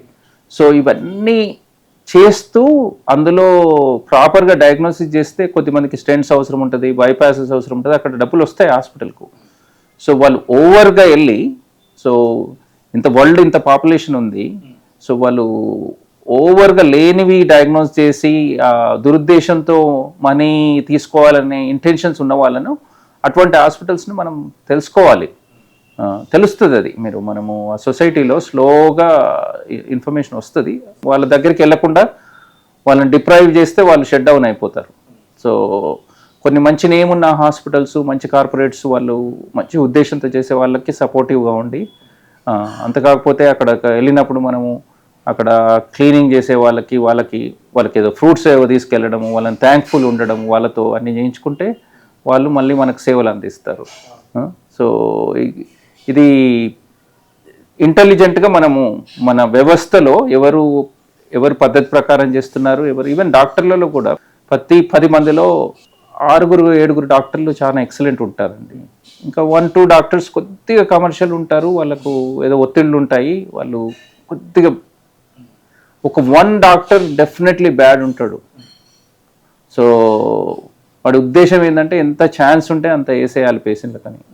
సో ఆ ఒక్క డాక్టర్ని మనం తెలుసుకోవాలి. అట్లా అని చెప్పేసి ఆ ఒక్క డాక్టరు రాంగ్ చేస్తున్నాడని 9 మంది డాక్టర్లను ఆల్ మెడికల్ ఫీల్డ్ తిడుతుంటారు, కొద్దిమంది హాస్పిటల్స్ను తిడుతుంటారు. హాస్పిటల్స్ ఎంత మంచిదండి, మీరు హాస్పిటల్లోకి వెళ్తే కొన్ని వేల ప్రాణాలు సేవ్ అవుతుంటాయి హాస్పిటల్లో. వాళ్ళు మార్నింగ్ నుంచి ఈవినింగ్ దాకా ప్రతి ఒక్కరికి అన్యాయం చేయాలని నేను చేయరు. సో ఓవరాల్గా ఏ హాస్పిటల్లో కూడా ఎంత ఆర్గనైజ్ లేకున్నా కానీ వాళ్ళు ఆక్సిజన్ ఇవ్వడము, ఫ్లూయిడ్స్ ఇవ్వడము, ప్రతి ఒక్కరికి మంచి జరుగుతుంది. సో వ్యవస్థను కంప్లీట్ క్రిటిసైజ్ చేసి అసలు హెల్త్ కేర్ సిస్టమ్ మొత్తం కరప్ట్ అయిపోయిందంటే అందులో ఉన్న మంచి వాళ్ళకు డిస్కరేజ్మెంట్ వస్తుంది. అందులో మంచిగా ఆనెస్ట్గా చేసే డాక్టర్లు మేము ఎంత చేసినా పేషెంట్లు మమ్మల్ని తిడుతూనే ఉంటారని వాళ్ళకు ఉన్న ఇంట్రెస్ట్ పోయి అంత సిస్టమ్ ఇంకా ఖరాబ్ అవుతుంది. వాళ్ళని ప్రోత్సహిస్తూ మంచి వాళ్ళని ప్రోత్సహిస్తూ చెడ్డ వాళ్ళ దగ్గరికి మనం వెళ్ళకుండా మనం జాగ్రత్తగా చేసుకోవాలి. ఒక్కొక్కసారి ఏంటంటే పేషెంట్స్ ఇన్నోసెంట్ కదా, వాళ్ళు తెలియకుండా కార్పొరేట్ వ్యవస్థలో ఒక్కొక్కసారి డబ్బులు ఎక్కువ స్పెండ్ చేయాల్సి వస్తుంది. బెస్ట్ ఎగ్జాంపుల్ అండి, ఇప్పుడు 90-95 ఏళ్ళు ఉంటాయి ఇంట్లో, గ్రాండ్ ఫాదరు గ్రాండ్ మదర్ కావచ్చు, వాళ్ళకి ఇంట్లో కంఫర్టబుల్గా ఉంచడము, ఇంట్లో సేవలు అందించడం ఇంపార్టెంట్. వాళ్ళకి సడన్గా ఒక క్రైసిస్ సిచ్యువేషన్ వచ్చింది అనుకోండి, అప్పటి వరకే వాళ్ళు వీల్ చైర్లో ఉన్నారు, వాళ్ళు ఏం చేసుకోలేకపోతున్నారు, వాళ్ళని తీసుకెళ్ళి పెద్ద హాస్పిటల్లో ఐసీయూలో ఉంచి 20 లక్షలు 30 లక్షలు 50 లక్షలు బిల్లు. ఎందుకంటే డాక్టర్లు మాత్రము మీ గ్రాండ్ ఫాదరు గ్రాండ్ మదర్ చాలా ఏజ్డ్, మనం ఏం చేయొద్దు అని చెప్పరు కదా, అది ఫ్యామిలీ డెసిషను. అందరు కలిసి ఇంట్లో మంచిగా ప్రశాంతంగా ఇంట్లో ఎన్వైరన్మెంట్ క్రియేట్ చేసుకొని, అంత కాకపోతే ఎవరైనా సింపుల్ డాక్టర్స్ విజిట్ చేసి మెడిసిన్ ఇచ్చేటట్టు కొన్ని సెంటర్స్ కూడా అయినాయి ఈ మధ్యలో, పాలియేటివ్ కేర్ సెంటర్స్ అని హైదరాబాద్లో కూడా ఉన్నాయి. వాళ్ళు వాలంటరీ సర్వీసెస్, వాళ్ళకు డోనర్స్ ఉన్నారు, అక్కడ వాళ్ళు జస్ట్ వాళ్ళకి కంఫర్టబుల్గా ఇచ్చేది పెయిన్ మెడిసిన్స్ అన్నీ ఇస్తారు. ఆల్మోస్ట్ ఖర్చులు ఏమి ఉండవు, మినిమం ఖర్చుతో. అటువంటి వాటిలోకి వెళ్ళాలి. ప్రతిదానికి కార్పొరేట్ హాస్పిటల్ ఐసీయూకి వెళ్ళడం అన్నది చూస్తున్నాను చాలా. అండ్ ఇప్పుడు క్యాన్సర్ హోప్ లేని వాళ్ళు కూడా అసలు సర్వైవల్ హోప్ లేకున్నా కానీ ఐసీయూలో వెళ్ళి 1 month ఉంటారు. 1 monthలో 1 crore బిల్ అవుతుంది. అది ఇప్పుడు మీరు అదే పేషెంట్ని ఆ 1 crore బిల్ని ఐసీయూ బిల్ కట్టమన్నావా లాస్ట్ 1 month, ఆర్ మీ గ్రాండ్ చిల్డ్రన్ ఎడ్యుకేషన్కి, వాళ్ళ పెళ్ళిళ్ళకి, వాళ్ళకు మంచి లైఫ్ ప్రొవైడ్ చేయడానికి డబ్బులు దానికి యూజ్ చేస్తావా, లేకపోతే ఐసీయూలో డాక్టర్లకు హాస్పిటల్కి పే చేయాలంటే గ్రాండ్ మదర్ గ్రాండ్ ఫాదర్ అంటారు, అట్లా పైసలు. సో లాస్ట్ ఈవెన్ అమెరికన్ సిస్టంలో కూడా హెల్త్ కేర్ సిస్టమ్ చాలా దెబ్బతిందండి. లాస్ట్ ప్రతి ఒక్కరు మనము జీవితాంతం ఎంత డబ్బులు స్పెండ్ చేస్తామో హెల్త్ కేర్కి, లాస్ట్ 30 daysలో అంత స్పెండ్ చేస్తాం ప్రతి ఒక్కరికి. అది రూల్గా జీవితాంతం 20 లక్షలు స్పెండ్ చేస్తే లాస్ట్ 30 daysలో 20 లక్షలు స్పెండ్ చేస్తాం. జీవితాంతం 1 crore స్పెండ్ చేస్తే లాస్ట్ 30 daysలో 1 crore.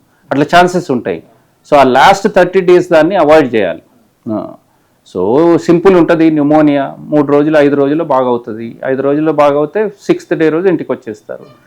5 రోజుల్లో బాగా కాకుండా 15 రోజులు కూడా ఇంకా అట్లనే ఉన్నారనుకోండి, అది వాళ్ళను రకరకాలుగా ఇబ్బంది పెట్టి వెంటిలేటర్ల మీద పెట్టి ఇది పెట్టి అది పెట్టి, ఎస్పెషల్లీ ఎల్డర్లీ చాలా ఏజ్ ఉన్న వాళ్ళని ఎక్సెసివ్ మోడర్న్ మెడికల్ కేర్తో వాళ్ళను ప్రొలాంగ్ చేయడము. సో ఒక్కొక్కసారి అటెంప్ట్ చేస్తాము, బట్ దాన్ని ఒక స్టేజ్లో దాన్ని స్టాప్ చేయాల్సి వస్తుంది. అండ్ సేమ్ టెర్మినల్ క్యాన్సర్స్ కూడా ఒకటి ఫ్యూచర్లో, ఇంతకుముందు డ్రగ్స్ అది యంగ్స్టర్స్ కానీ మాట్లాడినాం కదా, పెద్దవాళ్ళందరికీ మేజర్ ఫైనాన్షియల్ బర్డెన్, ఎంత రిచ్ అని ఉండనివ్వండి, బిట్వీన్ వైఫ్ అండ్ హస్బెండ్ ఒక్కరు సిక్ అయినా ఇంకొకరికి ఫైనాన్షియల్ బర్డెన్ పడుతుంది. అండ్ ఒక్కొక్కసారి కొన్ని ఇల్నెస్లు ఇవాళ రేపు మోడర్న్ మెడిసిన్లో 20 లక్షలు కావచ్చు, 50 లక్షలు కావచ్చు, ₹1 కోటి కావచ్చు, 2 కోట్లు కావచ్చు. ఫ్యామిలీకి ఏముంటుంది, మనము ప్రాణాన్ని కాపాడు కోసం ఎంతైనా కానీ స్పెండ్ చేస్తామంటాం కదా. So insurance, basic insurance provide చేసుకోవడం బెటరు. 30s 40s నుంచి, ఎప్పుడు ఎవరికి ఏది వచ్చేదో తెలియదు కదా. సో కవరేజ్ ఉంటుంది దాంతో.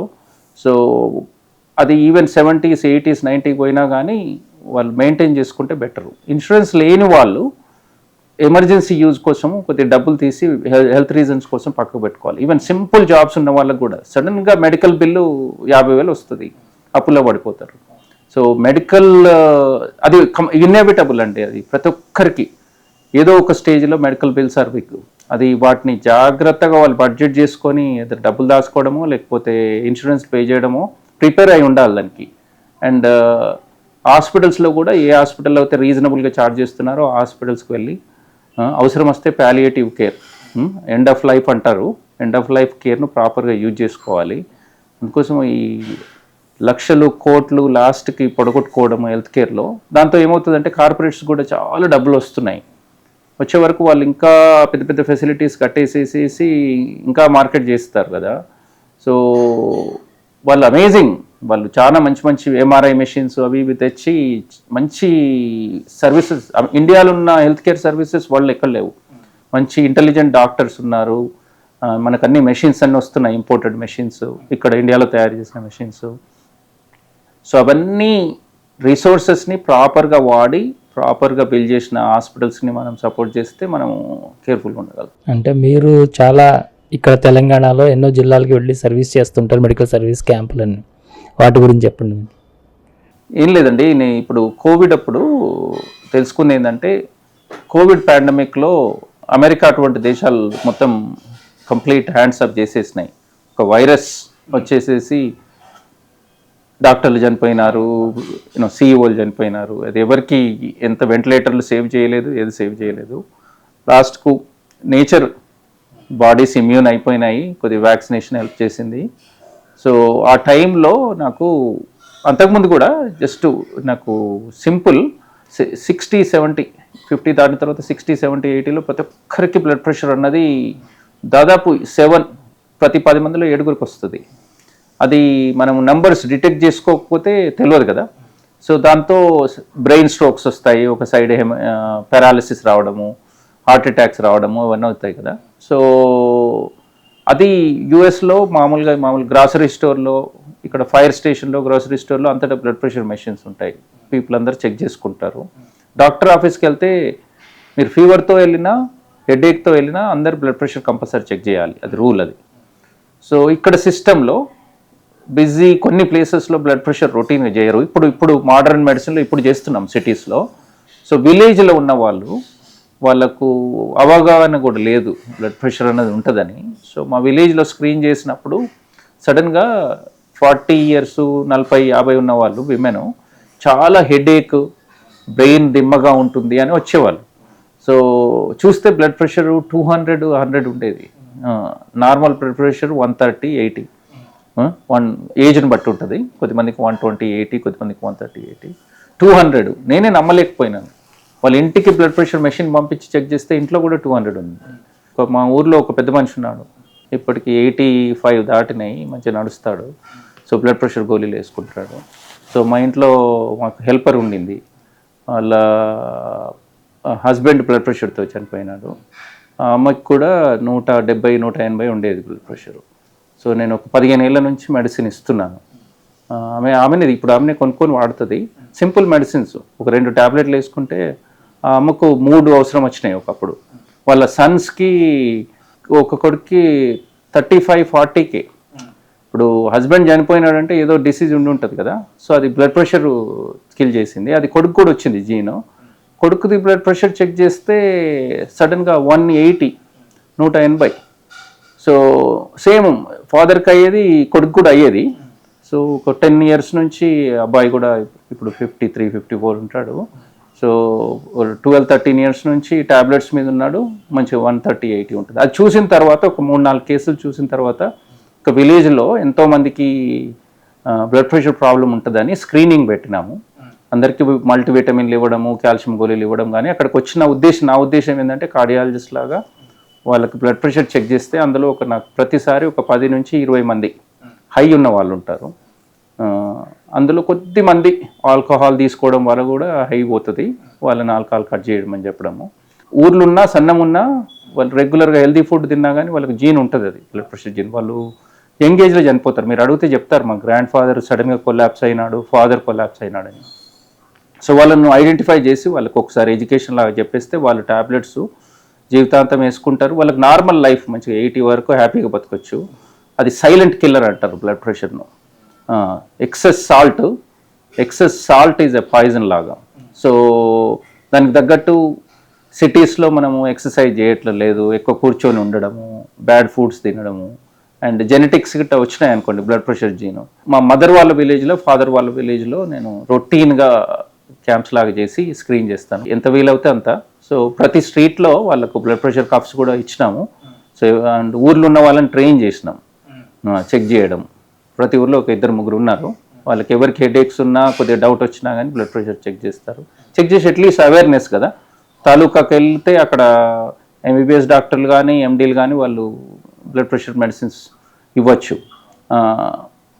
ఇది కోవిడ్ పాండమిక్తో ఏమైందంటే కోవిడ్ కాగానే మళ్ళందరం we are not healthy.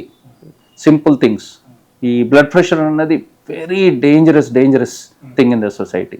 Bad foods అన్ని వీటితో కొలెస్ట్రాల్ నెంబర్స్ పెరుగుతాయి ఫ్యూచర్లో. ఇక స్మోకింగ్ అంటే అది వాళ్ళు తెచ్చుకున్న హాబీ. జెనెటిక్స్ మనం మారవలేం కదా, మన గ్రాండ్ పేరెంట్స్ ఇచ్చిన జెనెటిక్స్ మనకు వచ్చేస్తాయి. అట్లీస్ట్ ఈ food habits, cigarettes, cholesterol management, blood pressure, ఇప్పుడు ఈ 4 లేని వాళ్ళకు హార్ట్ డిసీజ్ ఉండదండి. పేరెంట్స్ హిస్టరీ లేదనుకోండి, సిగరెట్స్ తాగరు, డయాబెటీస్ లేదు, కొలెస్ట్రాల్ లేదు, బ్లడ్ ప్రెషర్ లేదనుకోండి, వాళ్ళంతా 90s దాకా ఉంటారు, వాళ్ళకి హార్ట్ స్టాప్ కాదు. నాకు కొద్దిమందికి క్యాజువల్, నాకు స్టెంట్ పడ్డది కానీ మళ్ళీ ఫుడ్ హ్యాబిట్స్ ఏం చేంజ్ చేయరు, 0. సో మళ్ళీ సోషల్ మీడియా, మాకు కొలెస్ట్రాల్ మెడిసిన్ వేసుకుంటే ఇది అవుతుంది, అది అవుతుంది, యాస్ప్రిన్ వేసుకుంటే ఇది అవుతుంది. సో ఆ సోషల్ మీడియాకి ఎక్కువ ఇంపార్టెన్స్ ఇస్తారు. అదే కార్డియాలజిస్ట్ దగ్గర అడిగితే ఏ ఇంపార్టెంట్ 2-3 మెడిసిన్స్ వేసుకోవాలి కదా, నెగ్లెక్ట్ చేస్తారు. హెల్త్ నెగ్లెక్ట్ చేసి సడన్గా కార్డియాక్ అరెస్ట్లు అవుతాయి. అప్పుడు కార్డియాక్ అరెస్ట్ అయిన తర్వాత ఐసీయూకి వెళ్ళి వెంటిలేటర్ మీద ఉంటే చేసేది ఏం లేదు. ప్రివెన్షన్ అండి, ప్రివెన్షన్ మనకు ఇట్ స్టార్ట్స్ కిచెన్లో స్టార్ట్ అవుతుంది. ప్రివెన్షన్ అన్నది వంట చేసే దగ్గర ఎన్నిట్లో ఎంత ఉప్పు వేస్తున్నామో, ఎంత ఫ్యాట్ వేస్తున్నామో అక్కడ స్టార్ట్ అవుతుంది. అది డైనింగ్ టేబుల్ దగ్గరకు వస్తుంది. డైనింగ్ టేబుల్ మీద ఎంత ఫుడ్ తింటున్నామో అక్కడ నుంచి, దాని తర్వాత మనము డే టు డేలో ఎంత ఎక్సర్సైజ్ చేస్తున్నాము, ఎంత యాక్టివిటీగా ఉంటున్నాము, ఎంత హ్యాపీగా ఉంటున్నాము, అన్నీ యాడ్ అవ్వకుంటూ పోతాయి. కొద్దిమందికి బ్యాడ్ లక్, వాళ్ళకి జీన్స్ మంచిగా ఉండవు, వాళ్ళ లైఫ్ స్టైల్ అట్లా ఉంటుంది, నైట్ షిఫ్ట్స్ ఉంటాయి, సర్టన్ ఫుడ్ బయట తింటారు. వాళ్ళు అట్లీస్ట్ డాక్టర్ దగ్గరికి వెళ్ళి ఓ preventive medicine, low dose of cholesterol medicine వేసుకొని కొలెస్ట్రాల్ కంట్రోల్ చేయడము. సో ప్రివెంటిటివ్గా చూసుకుంటే లైఫ్ బాగుంటుంది. అంటే మీరు సర్వీస్లో అంటే అది ఏ జిల్లాలో చేస్తున్నారండి? మీ కరీంనగర్ దగ్గర, ఆదిలాబాద్, లక్ష్మీపేట దగ్గర చందారం విలేజ్, అండ్ మా మదర్ వాళ్ళది నర్సింగాపూర్ అని మంచిర్యాల దగ్గర. So 2 villages. సో కొద్దిగా రిటైర్ అయిన తర్వాత వేరే విలేజెస్లో కూడా వెళ్ళి సర్వీసెస్ చేయాలి. మీరు ఏదైతే ఇవి సర్వీస్ చేస్తున్నారో వాళ్ళని ఏమన్నా మేడం గారు వచ్చి ధ్యానంలో కూర్చోబెట్టడం అలాంటివి ఏమైనా చేస్తుంటారండి అక్కడ? మా విలేజ్లో మేము మెడికల్ క్యాంప్ చేసినప్పుడు లాస్ట్ టైం మేడం వచ్చినారు. సో వచ్చి వాళ్ళందరికీ ఫస్ట్ వాళ్ళను అట్రాక్ట్ చేయడానికి కోసమని వాళ్ళందరికీ ఫ్రీ శారీస్ అని చెప్పేస్తే అందరు వచ్చినారు. సో వాళ్ళకి మెడిటేషన్ ద్వారా ఎంపవర్ చేస్తే వాళ్ళు ఇంట్లో హ్యాపీగా ఉన్నారనుకోండి, సో వాళ్ళు పిల్లలను ప్రాపర్గా చూసుకోగలుగుతారు, ఫ్యామిలీలో పీస్ డెవలప్ అవుతుంది కదా. సో ఈ విలేజ్కి వెళ్ళినప్పుడు ఇప్పుడు 2 కంబైన్ చేస్తున్నాం. యాక్చువల్గా జిఆర్ స్వామి గారు వాళ్ళది క్యాన్సర్ స్క్రీనింగ్ది కూడా ఉంది ప్రోగ్రామ్ విమెన్కు, చాలా అమేజింగ్. వాళ్ళు సర్వైకల్ క్యాన్సర్ స్క్రీనింగ్ టీమ్స్ ఉన్నాయి జిఆర్ స్వామి. సో అదే యాడ్ చేసినాం. సో మనం బ్లడ్ ప్రెషర్ ఇవి స్క్రీన్ చేసేటప్పుడు అక్కడ మెడిటేషన్ నడుస్తుంటుంది. అక్కడ విమెన్ వాలంటీర్స్ వస్తారు మన జిఆర్ స్వామి దాని నుంచి. వాళ్ళు వచ్చి విలేజ్లో ఉన్న వాళ్ళందరికీ విమెన్కు స్క్రీన్ చేస్తారు. అది అమేజింగ్. అది ఎందుకంటే విలేజ్లో ఉన్నవారు వెళ్ళరు కదా, గైనకాలజిస్ట్ దగ్గరికి వెళ్ళడం అన్నది ఉండదు కదా వాళ్ళకు. సో ఆ 3 కంబైన్ చేసినాము. ఆ 3 కంబైన్ చేస్తే ఒక 12 అవర్స్లో విలేజ్లో సైలెంట్ క్యాన్సర్ డిటెక్ట్ అవుతుంది, బ్లడ్ ప్రెషర్స్ డిటెక్ట్ అవుతాయి, అండ్ నెంబర్ 3 ఏమైనా వాళ్ళకు స్కిన్ రోగాలు అవి ఏమైనా ఉన్నాయనుకోండి, రుగ్మతలు, స్కిన్ క్రీమ్స్ ప్రాపర్గా. సో ఏం చేస్తున్నామంటే ఒక పోస్ట్ గ్రాడ్యుయేట్ ఇన్స్టిట్యూట్ నుంచి పోస్ట్ గ్రాడ్యుయేట్స్ని తీసుకెళ్తున్నాం. వాళ్ళకు కూడా ఒక విలేజ్ అట్మాస్ఫియర్, వాళ్ళకు కూడా సేవా దృక్పథం రావాలి తర్వాత అని ఈఎన్టీ, డెర్మటాలజీ, స్కిన్ స్పెషలిస్ట్, ఒక జనరల్ ఫిజిషియన్, ఒక సర్జన్, వీళ్ళంతా పీజీలు, వాళ్ళంతా ఇక నెక్స్ట్ ఇయర్ గ్రాడ్యుయేట్ అయ్యేవాళ్ళు. వాళ్ళని తీసుకొని వెళ్ళి విలేజ్లో కొద్దిసేపు ధ్యానం, పూజ, ఫస్ట్ టెంపుల్కి వెళ్తాము, టెంపుల్లో స్మాల్ పూజ అవుతుంది. పూజ అయిన తర్వాత బ్రేక్ఫాస్ట్ చేసి క్లినిక్ స్టార్ట్ చేస్తారు. విలేజ్ మొత్తంకి అన్ని సేవలు ఒకటే రోజు అయిపోతాయి. సో వాళ్ళ స్పెషాలిటీ ఇస్తారు. సో నేను బ్లడ్ ప్రెషరు, హార్ట్ సంబంధం చూస్తాను. జిఆర్ స్వామి దగ్గర నుంచి వచ్చిన వాళ్ళు క్యాన్సర్ స్క్రీనింగ్ చేస్తారు. మేడం జాయిన్ అయ్యి వాళ్ళందరికీ ధ్యానం ఇంట్రడ్యూస్ చేసింది. సో విలేజ్లో ఈవినింగ్ వరకు అంత ప్రోగ్రామ్ అయిపోతుంది. సో అది కొద్దిగా చేసినాము, మధ్యలో కోవిడ్ అప్పుడు గ్యాప్ వచ్చింది, మళ్ళీ తర్వాత పర్వాలేదు పికప్ చేసినాము. ఇప్పుడు ఉంది, ఇంకా డ్యూ ఉన్నది. సో నెక్స్ట్ 6 monthsలో మళ్ళీ సపోజ్ చేస్తాను. చాలా సంతోషం అండి. మీ సర్వీసెస్ ఏమైతే ఉన్నాయో అవి ఇలాగే ముందుకు వెళ్ళాలి. అలాగే డ్రగ్స్ ఫ్రీ కోసం మీరు ఏమైతే అవేర్నెస్ తీసుకొస్తున్నారో అవన్నీ కూడా ఏదైనా వర్క్షాప్స్ లాగా మీరు వాటిని కూడా పెట్టి చేస్తే బాగుంటుందేమోనని అనుకుంటున్నా. మీరు ఏమన్నా అంటారు? ఒకసారి డ్రగ్స్ అలవాటైన వాళ్ళని మనము సోషల్ మీడియా ద్వారా కానీ జస్ట్ ధ్యానం చేస్తే మీరు నార్మల్ అవుతారంటే ఐ థింక్ ఇది లేట్. అది మనకు డ్రగ్స్ ప్రాబ్లంకి మనము ప్రివెన్షన్ న్యూరో సైన్స్ అని ఒక సబ్జెక్ట్ ఉంటుంది.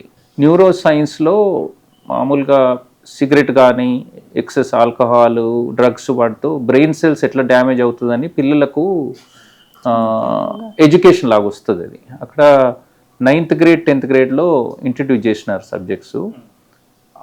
అటువంటి టైప్ ఆఫ్ బుక్స్ మనము న్యూరో సైన్స్ బుక్స్ తెచ్చి వాళ్ళకి ఇవ్వగలిగినాం అనుకోండి, వాళ్ళు ఇంట్లో చదివినారనుకోండి, వాళ్ళు దాని ఎఫెక్ట్స్ చదివితే 8th 9th gradeలో అది చదివినారు అనుకోండి తెలిసిపోతుంది. వాడు సైన్స్ స్టూడెంట్ ఉంటాడు కదా, అది బ్రెయిన్ సెల్ని ఎట్లా డిసింటిగ్రేట్ చేస్తే తెలిసిపోయి వాళ్ళు 10th 11th వెళ్ళే వరకు అమ్మో ఇవి ట్రై చేస్తే మన బ్రెయిన్ సెల్స్ ఖరాబ్ అవుతుంది, అట్లీస్ట్ వాడు సెల్ఫ్ డిఫెన్స్ మెకానిజం స్టార్ట్ అవుతుంది కదా. సో అది దాని గురించి మాట్లాడకుండా భయంలాగా దాన్ని ఏదో ఒక ఏమంటారు టాబు అంటారు, దాని ఏదో బ్యాడ్ టాబు లాగా ఉండకుండా దాని గురించి మాట్లాడాలి పిల్లలతో. అది ఉంది ప్రాబ్లం సొసైటీలో. అటువంటి టైప్ ఆఫ్ బుక్స్ తెచ్చి వాళ్ళతో ఎంపవర్ చేయడము, చదివించడము. ఫ్యూచర్లో ప్రాబబ్లీ ఎడ్యుకేషన్ వీళ్ళకు 6th grade 7th gradeలోనే చాప్టర్స్ పెడతారేమో ఇప్పుడున్న ఎడ్యుకేషన్ సిస్టంలో. ఇప్పుడు రైట్ నౌ కాలేజీలో ఉండి నేను విన్నాను ఇక్కడ మంచి ఇన్స్టిట్యూట్లో లిటరల్లీ వాళ్ళు స్పీచ్లు ఇచ్చేవాళ్ళు, వాడు స్పీచ్ ఇవ్వలేడంట డ్రగ్స్ తీసుకుంది. సో వాళ్ళు మొత్తం వాళ్ళది సెరమనీ అయిపోయిన తర్వాత కాలేజ్ది విన్నాను, కొద్దిమంది వెళ్ళి ఆ స్టేజ్ వెనక పడిపోతారంట ఓవర్ షూట్ చేసుకొని డ్రగ్. సో వాళ్ళ ఫ్రెండ్స్ వాళ్ళందరినీ తీసుకెళ్ళి రూమ్లో పడుకోబెడతారంట. సో ఇది విన్న తర్వాత అక్కడికి వెళ్ళి మనము కాలేజీలకు వెళ్ళి ఏ లెవెల్లో ఇంటర్ఫియర్ అయ్యి వాళ్ళకు ఇది తప్పు అని చెప్పడము, వాళ్ళు నేను ఒకసారి ప్రిపేర్ అయినాను డ్రగ్ అడిక్ట్స్తో గ్రూప్ లాగా చేసి దీని గురించి ఇన్డెప్త్ పోదామని. నాకు ఒక ఫ్రెండ్ అన్నాడు, వాళ్ళు ఆల్రెడీ వ్యసనంలో ఉంటే ఇక మనం చెప్పేది ఐ థింక్ వాళ్ళకు ఎక్కదు, అంటే ఇట్స్ ఆల్మోస్ట్ ఇక వాళ్ళ బ్రెయిన్ టేక్ ఓవర్ చేసింది కదా. సో మనం అట్లీస్ట్ ఫ్యూచర్ జనరేషన్ కాపాడుకోవాలి, ప్రివెన్షన్ మీద ఎక్కువ. సో వాళ్ళకి ఏంటంటే రిహాబిలిటేషను, గవర్నమెంట్ వాళ్ళకి ఒత్తిడి తెచ్చి వాళ్ళకి అవైలబుల్ లేకుండా చేయడం, వాళ్ళు రిహాబ్లో పెట్టి రిహాబ్లో మెథడోన్ అటువంటి మెడిసిన్స్ ఉంటాయి, మీరు డ్రగ్స్ నుంచి విత్డ్రా చేసి మెథడోన్ ఒక 3 months 6 months ఇచ్చేసి డోస్ తగ్గిస్తే వాళ్ళు కంప్లీట్ రిహాబిలిటేషన్ అయిపోతారు.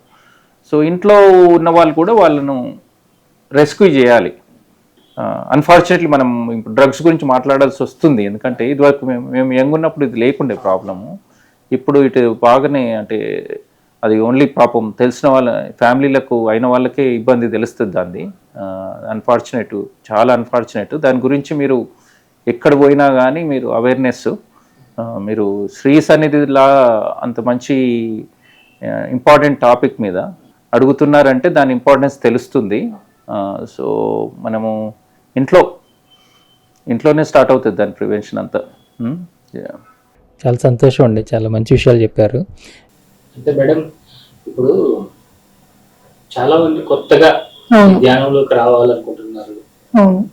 మీరు చెప్పిన విషయాలు చాలా విని ధ్యానం చేస్తే ఇంత లాభం ఉంది, ధ్యానం చేస్తే ఎలా ఉంది, ఇలాంటి ఎంతో మంది చెప్తున్నారు. అన్ని విని మేము కూడా ధ్యానంలోకి రావాలి, మేము కూడా ధ్యానం చేయాలి, ఎలా చేయాలి, ఎలా మొదలు పెట్టాలి? సో కొత్తగా వచ్చే వాళ్ళకి డెఫినెట్లీ చాలా వింటున్నారు ధ్యానం వల్ల ఎన్నో ఉపయోగాలు ఉన్నాయని. నిజంగానే ఉన్నాయి. కాకపోతే ఏదైనా కూడా ఇప్పుడు మనం 30 సంవత్సరాల నుంచి మనం ఒకటి మెల్లిమెల్లిగా జమ అయింది కదా. ఇప్పుడు ఏజింగ్ ప్రాసెస్ తీసుకోండి, మా దగ్గరికి ట్రీట్మెంట్ కోసం వస్తారు. ఇన్ని ట్రీట్మెంట్లు ఇంత తీసుకోవాలి అని చెప్తాం. సో అన్ని 3 నెలల ట్రీట్మెంట్ చెప్తాం అనుకోండి ఫర్ ఎగ్జాంపుల్. ఆ 3 నెలల ట్రీట్మెంట్కి 50 ఏళ్ళ ఏజ్ పోదు, కానీ 10 ఏళ్ళు పోతుంది. 10 ఏళ్ళు పోయినాక వాళ్ళు నాకు ఈ డీప్ లైన్స్ అన్నట్లాగే ఉన్నాయి, నాకు రిజల్ట్ లేదు అంటారు. అంటే నేను బిఫోర్ ఆఫ్టర్ పిక్చర్ చూపించి మీరు ఎన్ని నెలలు వచ్చారు, ఇది ఎంత డ్యామేజ్ పోయింది, మీకు ఎంత డ్యామేజ్ ఉంది, వాళ్ళు ఒప్పుకుంటారు. అవునవును చాలా పోయింది, బాగుంది రిజల్ట్ అని.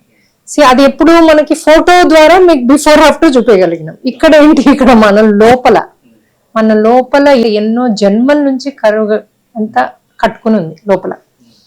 అంతేగాని ఇప్పుడు వాళ్ళకి కనిపించేది ఒక జన్మ, చేసే పనులు ఒక జన్మలో, ఇప్పటి వరకు వాళ్ళకి తెలిసింది జ్ఞానం ఒక జన్మది. కానీ వాళ్ళకి ఆల్రెడీ ఎంతో జ్ఞానం ఉంది, ఎన్నో జన్మల్లో అక్యుములేట్ చేసుకుని వచ్చారు. మరి కొన్ని క్వశ్చన్స్ ఎట్లుంటాయంటే సింపుల్ క్వశ్చన్స్, వాళ్ళకి ఆన్సర్ చెప్పే వాళ్ళు ఎవరు ఉండరు. అసలు మేజర్ అక్కడ వస్తుంది. ఇప్పుడు మనము రిట్రీట్స్ అని పెడుతున్నాం, 3 రోజులు చెప్పిందే చెప్తాం. అంటే ఎగ్జాక్ట్లీ వాళ్ళకి ఏం కావాలి, ఇంట్లో హ్యాపీగా ఎలా ఉండాలి, ఎలాంటివి ఎలా తీసుకోవాలి, చాలా క్లారిటీగా ఉంటాయి అవి. వాళ్ళ 3 రోజులు అటెండ్ చేశాక ఒక క్వశ్చన్ ఉండొద్దు, వాళ్ళు వెళ్ళి ఇలా చేసుకోవాలి.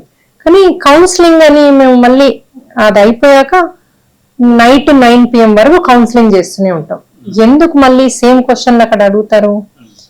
ప్రతి మనిషి నా ప్రాబ్లం వేరు అనుకుంటాడు, నా ప్రాబ్లం వేరు, మీ ప్రాబ్లం వేరు.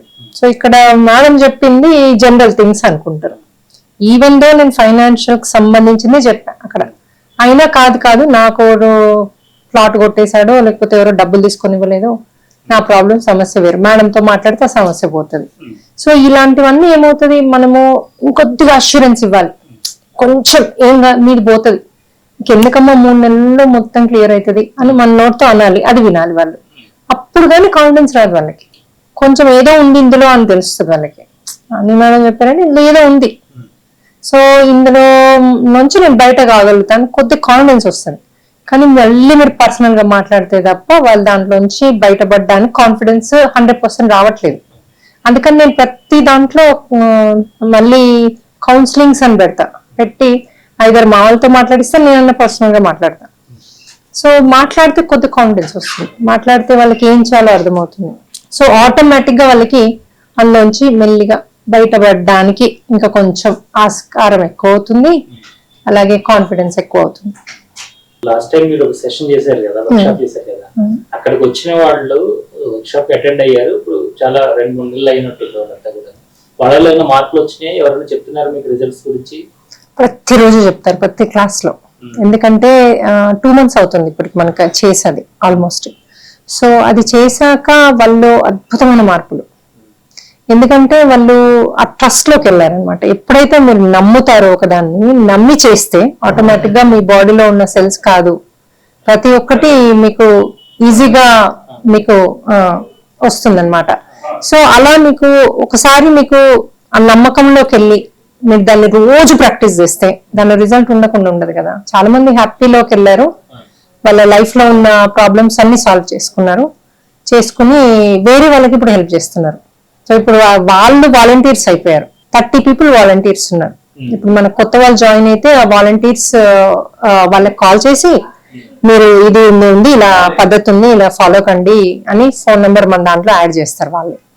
సో కాల్ చేసిన ప్రతి ఒక్కరికి, అంటే జాయిన్ అయ్యే ప్రతి ఒక్కరికి పర్సనల్ కాల్ వెళ్తుంది మనకి, వెళ్ళి మన పద్ధతి ఎలా చేసుకోవాలి, మీరు డ్రీమ్ లో ఏం అడగాలి, మీ దగ్గర ఏమన్నా అంటే ఇప్పుడు ఏదైనా ప్రాబ్లం ఉంది అంటే ఏదన్నా అంతకుముందు చేస్తేనే మనకు వస్తుంది కదా. సో ఏం చేసామో మనం చూసుకోవచ్చు డ్రీమ్ లో. అట్లాగే ఏమన్నా ఎర్త్బౌండ్ సోల్స్ ఉన్నాయా అన్నది కూడా వాళ్ళకి తెలిసిపోతుంది మాట్లాడితే వాళ్ళు. సో అది కూడా అడిగేసి వాళ్ళు ఆటోమేటిక్ గా వాటిని ఎలా తీసుకోవాలి. 4P అని మేము ఒకటి రోజు చేస్తాం, రోజుకు 3 సార్లు ధ్యానం ఉంటుంది. అది అంటే నేను చేపించేది కాక నేను 3 సార్లు చేపిస్తాను. ఇప్పుడు అమావాస్య, పౌర్ణమి ప్లస్ ఏకాదశి అప్పుడు 3 సార్లు చేపిస్తాను. పొద్దున 6 AM కూడా ఉంటది. మిగతా అప్పుడు ఇండియా 9 PM, అమెరికా 9 PM చేపిస్తాను. ఇంగ్లీష్ లో అమెరికాది, తెలుగులో ఇండియాది, ప్లస్ ఏకాదశి ఇవన్నీ ఏమో మార్నింగ్ ఇంగ్లీష్ తెలుగు 2. సో ఇట్లా అది కాకుండా 3 times మళ్ళీ 4P అని చేపిస్తాం. 4P అంటే ఏంటంటే పశ్చాత్తాపం, పరివర్తన, ప్రాయశ్చిత్త ప్రక్రియ అని. సో ఒక మనిషి పుట్టింది నేర్చుకోవడానికి. సో ఆ నేర్చుకోవడము, మరి ఏం నేర్చుకోవాలి, ఈ 4 నేర్చుకోవాలి. ఏది పశ్చాత్తాపము, పరివర్తన, ప్రాయశ్చిత్తం అనే ప్రక్రియలు, ఈ 3 నేర్చుకుంటే అతను ముందుకెళ్తాడు అనమాట. సో అది మేము ప్రతిరోజు ప్రాక్టీస్ చేపిస్తాం. శరణాగతి ఒకటి, ఈ 4 ఎందులో లేవు. మెడిటేషన్ చేసుకుంటే అన్ని పోతాయి అంటారు. మెడిటేషన్ కూర్చొని చేసుకున్నాక మీకు దాన్ని ప్రాక్టీస్ అయింది కష్టం. ఇప్పుడు నాకు నా రుగ్మతలు పోవాలి అంటే తప్ప పోవు.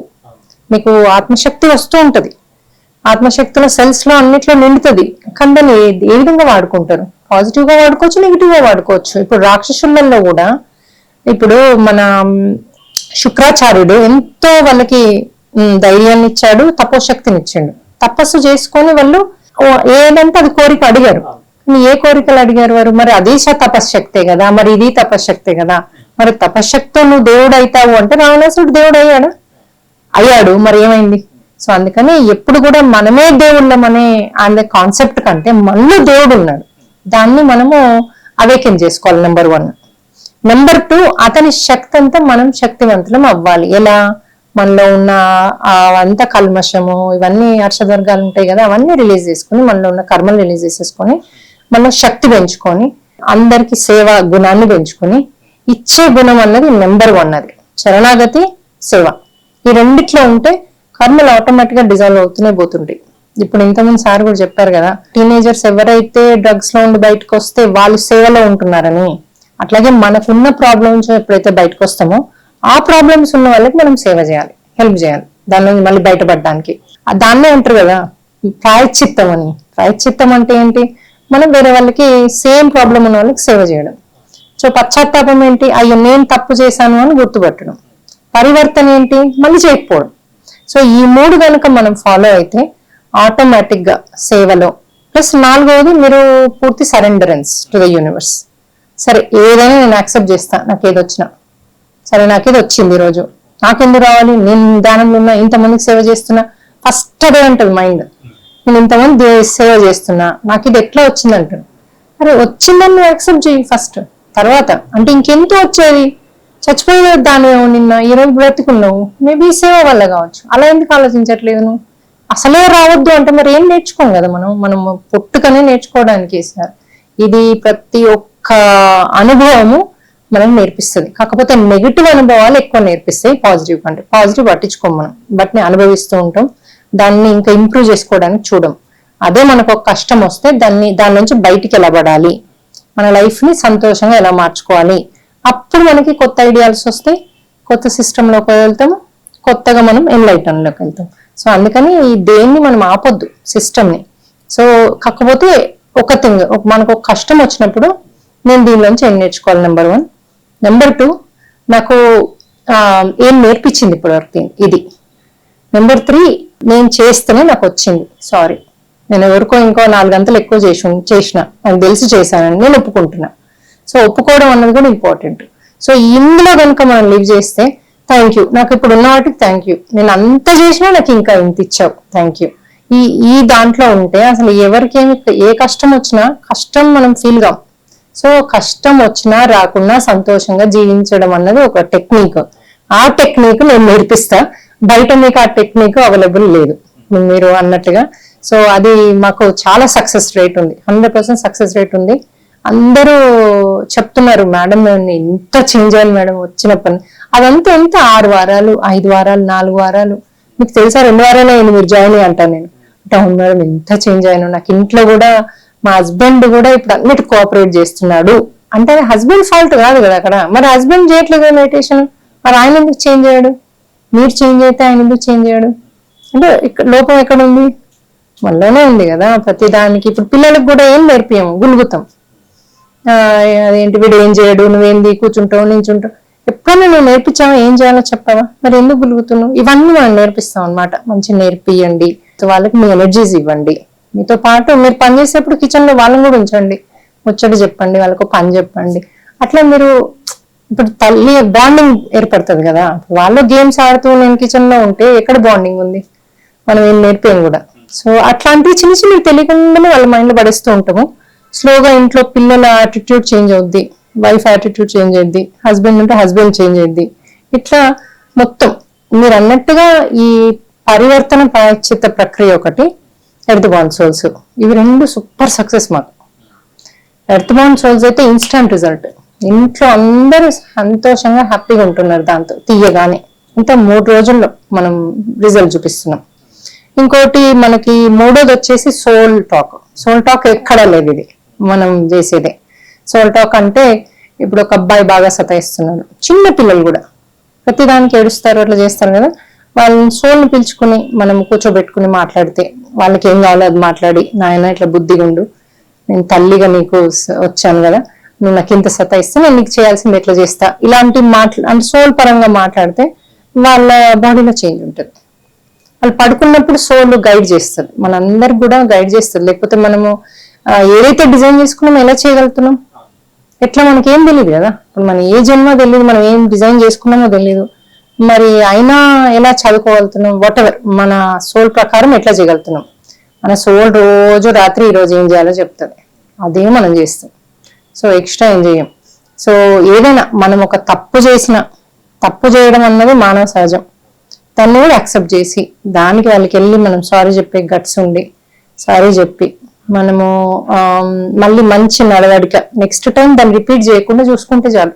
పర్లేదమ్మా చేశారు తప్పు, దాన్నే పట్టుకుని ఊరికే ఎగ్గించుకొని హడావిడి చేయకండి. తప్పు చేశారు.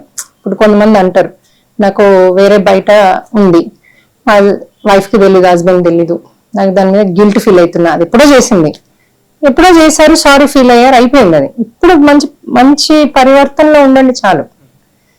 సో ఎప్పుడైనా మనం ఎప్పుడైతే సారీలో థ్యాంక్ యూలో ఉంటే ప్లస్ శరణాగతిలో ఈ మూడిట్లో ఉంటే డెఫినెట్లీ మన లైఫ్ నందనవనం అవుతుంది, హ్యాపీలోకి వెళ్ళిపోతుంది. There is no question.